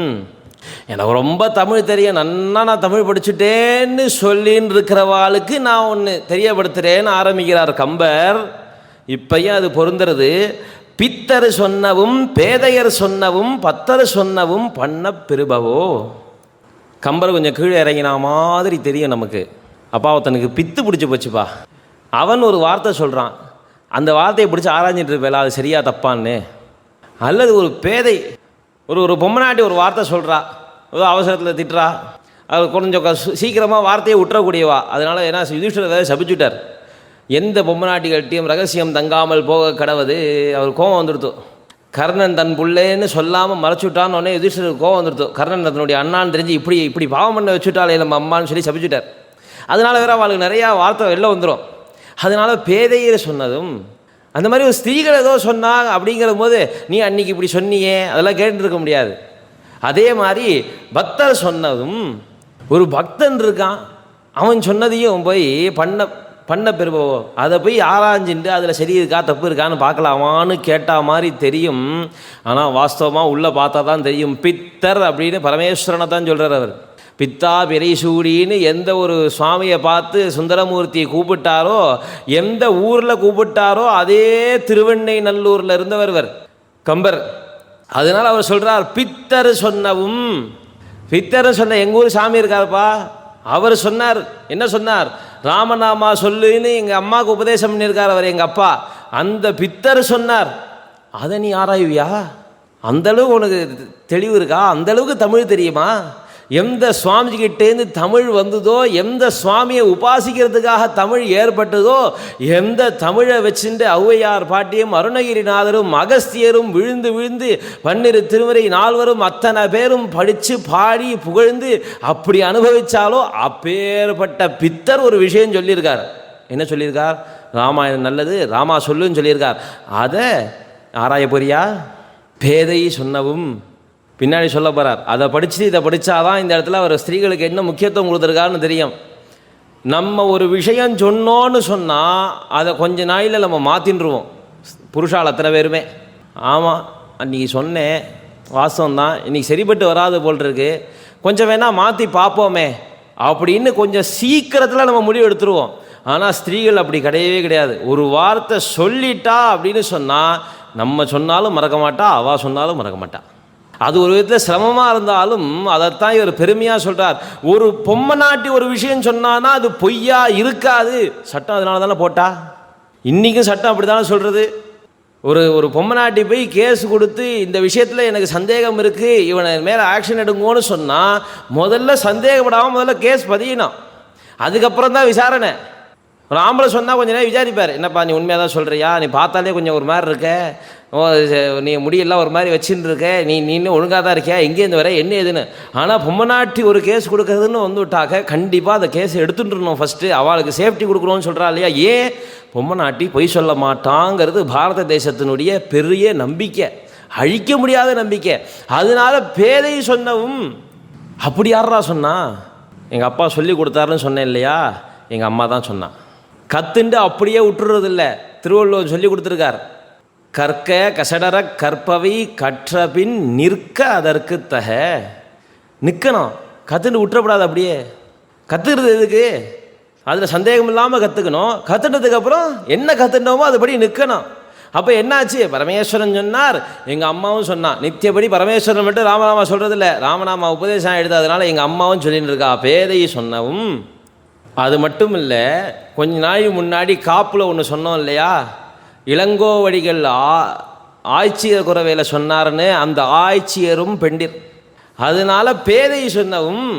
அவெல்லாம் ராமன் உண்மைன்னு சொன்னாலே அப்பேற்பட்ட ராமாயணத்தை நீ ஆராய்ச்சி பண்ண போறியா? அதுக்கப்புறம் பக்தர் சொன்னவும். ஒரு பக்தன் ஒன்று சொல்கிறான்னு சொன்னால் அதில் ஆராயணும்னு என்ன கணக்கு இருக்குது? அது ஆராயிற அளவுக்கு யாருக்கு தகுதி இருக்குது? ஒருத்தர் பெரிய பக்தர், அவருக்கு எல்லாரும் பக்தன் தெரியும். அந்த ஊருக்கு வரார். அவர் சில பேர் அவருக்கு வேண்டாதவா இருக்கா, அவர் என்ன பெரிய பக்தரான்னு. எல்லாருக்கும் இருக்கக்கூடியவர் அவருக்கும் இருக்கா. அவர் வரும்போது என்ன பண்ணால் செருப்பால் தோரணம் கட்டி போட்டா. அவர் வந்து பார்த்தார், செருப்பு தோரணத்தை பார்த்து இவருக்கு கோவம் வரும், நல்லா சண்டை போடலான்னு நினச்சிருந்தா. அந்த செருப்பு தோரணத்தை பார்த்துட்டு நமஸ்காரம் பண்ணார், எழுந்துட்டார். இவருக்கு வேணுங்கிறவா இருக்கா இல்லையா, அவள்லாம் இதை பார்த்து ரொம்ப வருத்தப்பட்டான். இவா செருப்பு தோரணம் போட்டிருக்காளே, செருப்பு தோரணம் கட்டியிருக்காளேன்னு. அன்றைக்கும் இப்படி தான், இன்றைக்கும் அப்படி தான். நமக்கு பிடிக்காத ஒன்று நடந்ததுன்னா அதை கேள்வி கேட்குறதே இல்லை, ஒதுங்கி போயிடுறது. அப்போ என்ன ஆகுதுன்னா, பக்தர் என்ன சொல்கிறார், என்ன நமஸ்காரம் பண்ணுறேன் எப்படின்னு கேட்குறா. கேட்டோடனே அவர் சொன்னார், சில பேர் கர்மாவை அவலம்பிச்சுன்னு இருக்கா, கர்மா பண்ணி கரையேறலான்னு. சில பேர் ஞான மார்க்கத்தை அவலம்பிச்சுன்னு இருக்கா, ஞானத்தை அடைஞ்சு யோக சாதனைகள் பண்ணி கரையேறலான்னு. வயம்து ஹரிதாசானாம் பாதரக்ஷாவலம்புகாகனா, நாங்கள்லாம் ஹரிதாசர்களுடைய செருப்பை பிடிச்சின்னு கரையேறவாப்பா. ஹரிதாசர்கள்லாம் எனக்காக வேண்டி எனக்கு அனுகிரகம் பண்ணோன்னு சொல்லி கஷ்டப்பட்டு எல்லா செருப்பையும் தூக்கி மேலே வச்சதுக்கா, அதில் பாததூளிலாம் இருக்குது, அதுக்கு நமஸ்காரம் பண்ணேன்னார். அப்போ இவ்வளவு பக்குவம் இருக்கக்கூடிய பக்தர் சொன்ன ஒரு சொல்லில் நீ ஆராய போறியா? அப்போ என்ன ஆச்சுன்னா, எந்த விதமான சந்தேகமும் இல்லாமல் எங்கள் பித்தர் சொன்னார், எங்கள் சுவாமி சொல்லியிருக்கார், அடுத்தது பேதை சொல்லியாச்சு, எங்கள் அம்மா சொல்லியிருக்கா, ஆய்ச்சியர் முதற்கொண்டு அத்தனை ஸ்திரீகளும் சொல்லியிருக்கா, பக்தர் சொன்னார், வால்மீகி, நாரதர், காளிதாசன் முதலிய அத்தனை பக்தர்கள் சொல்லியிருக்கா, நானும் சொல்கிறேன். கம்பர் மாலை தட்டிக்கிறார். ஏன்னா இப்போ நான் கவி பண்ண போகிறேன்னு தன்னை பற்றி பேசிக்கிறார். நான் ஏதோ தெரியாதனமாக ஒரு கவி பண்ணிட்டேன், இதை போய் நீங்கள் ஆராயாதீங்கன்னு தான் சொல்கிறார். அதனால சொன்னார், பக்தர் சொன்னவும் நான் ஒரு பக்தன் நம்ம மார்தட்டின்னு சொல்லணும். பக்தன் சொல்கிறதுக்கு வெக்கப்படுறான்னு. நாங்கள்லாம் நல்ல பழமையை உபாசிக்கக்கூடிய குடும்பம்னு சொல்கிறதுக்கு யோசனை பண்ணுறா. ஏன்னா அவன் ரொம்ப பழசுன்னு நினைப்பா. நினச்சிட்டு போட்டோமே, நம்ம ரொம்ப பழசு தான், நமக்கு முன்னாடி யாருமே கிடையாது, நம்ம தான் ஆதி. நல்லா யோசிச்சு பார்க்கணும். ஓல்ட் இஸ் கோல்டுன்னு சொல்லுவா. நம்ம பழசு தான், நம்ம ரொம்ப சிறப்பு வாய்ந்தவா. நம்ம சொல்லிக்கணும், நான் பக்தன், நான் நெத்தியில் விபூதி இட்டுவேன், நான் திருமணம் இட்டுவேன், நான் கோபி இட்டுவேன், நான் குங்குமம் வச்சுவேன், எனக்கு அது பெருமை, நான் கண்டிப்பாக பண்ணுவேன். அதை பெருமையோடு சொல்லணும். நான் பக்தன்னு சொல்லி வைக்கப்படுறதுல என்ன இருக்குது? அதை வெளில காட்டிக்கிறதுல என்ன இருக்குது? விபூதி ரொம்ப பெருசாகிட்டுண்டா வாய்தான் நினச்சிப்பாலோ, கொஞ்சமாக இப்படி இட்டுன்னு போயிடுவோம். அப்படிலாம் இல்லை. அவர் பெருமையோடு சொல்கிறார், பக்தர் சொன்னவன் நான் பக்தன் பா, ராம பக்தன் பா. நான் சொன்னதை நீ ஆராய போறியா? உனக்கு அதுக்கு சக்தி இருக்கா? நீ ரொம்ப தமிழ் படித்தவன் தான், நான் இல்லைன்னு சொல்லலை, இருந்தாலும் உனக்கு அதுக்கு தகுதி இருக்கா பார்த்துக்கோ அப்படின்னு சொல்கிறார். அதனால் எள்ளளவும் சந்தேகங்கிறது இருக்கவே கூடாது. ராமர் நம்மளை சேர்ந்தவர் தான், ராமர் தமிழ்நாட்டுக்கும் உரித்தானவர் தான், ராமர் தமிழர்களுக்கும் உரித்தானவர் தான். குருவையும் தலைவரையும் தேர்ந்தெடுக்கும் போது யார் இதை ஒத்துக்கிறாளோ அவளைத்தான் நம்ம குருவாகவும் தலைவர்களாகவும் தேர்ந்தெடுக்கணும். அப்பேற்பட்ட ஒரு தேர்ந்தெடுத்ததுனாலே பகவானுடைய அருளுக்கும் நம்ம பாத்திரமாகி பகவானுடைய ஆசீர்வாதத்தினால இதை நிலநிறுத்துறவா நம்மளை வழிகாட்டுறவாளாகவும் மாறி அவளுக்கும் நல்ல புத்தி கிடச்சி இருக்கிறவா யாரெல்லாம் இருக்காளோ அவளுக்கும் நல்ல புத்தி கிடச்சி அவளும் நல்வழிப்பட்டு யாரெல்லாம் நல்வழியில் இருக்காளோ அவளும் மறுபடியும் நமக்கு வழிகாட்டுறவாளாக அமைஞ்சு எல்லாரும் தர்ம மார்க்கத்தில் இருந்து எப்போதும் ராமோபாசனை பண்ணி சந்தோஷமாக கம்பராமாயணம் வாசிட்டு இருக்கணும். பகவானை பிரார்த்தனை பண்ணி முடிச்சுக்கிறேன். ஜானகி காந்த ஸ்மரணம். ஜெய ஜெய ராம ராம ஹரே ராம ஹரே ராம ராம ராம ஹரே ஹரே ஹரே ராம ராம ராம ஹரே ஹரே ஹரே கிருஷ்ண கிருஷ்ண கிருஷ்ண ஹரே ஹரே ஹரே கிருஷ்ண கிருஷ்ண கிருஷ்ண ஹரே ஹரே ஹரே ராம ராம ராம ஹரே ஹரே ஹரே ராம ராம ராம ஹரே ஹரே ஹரே கிருஷ்ண கிருஷ்ண கிருஷ்ண ஹரே ஹரே ஹரே கிருஷ்ண கிருஷ்ண ஹரே ஹரே. ஜானகி காந்த ஸ்மரணம். ஜெய ஜெய ராம ராம.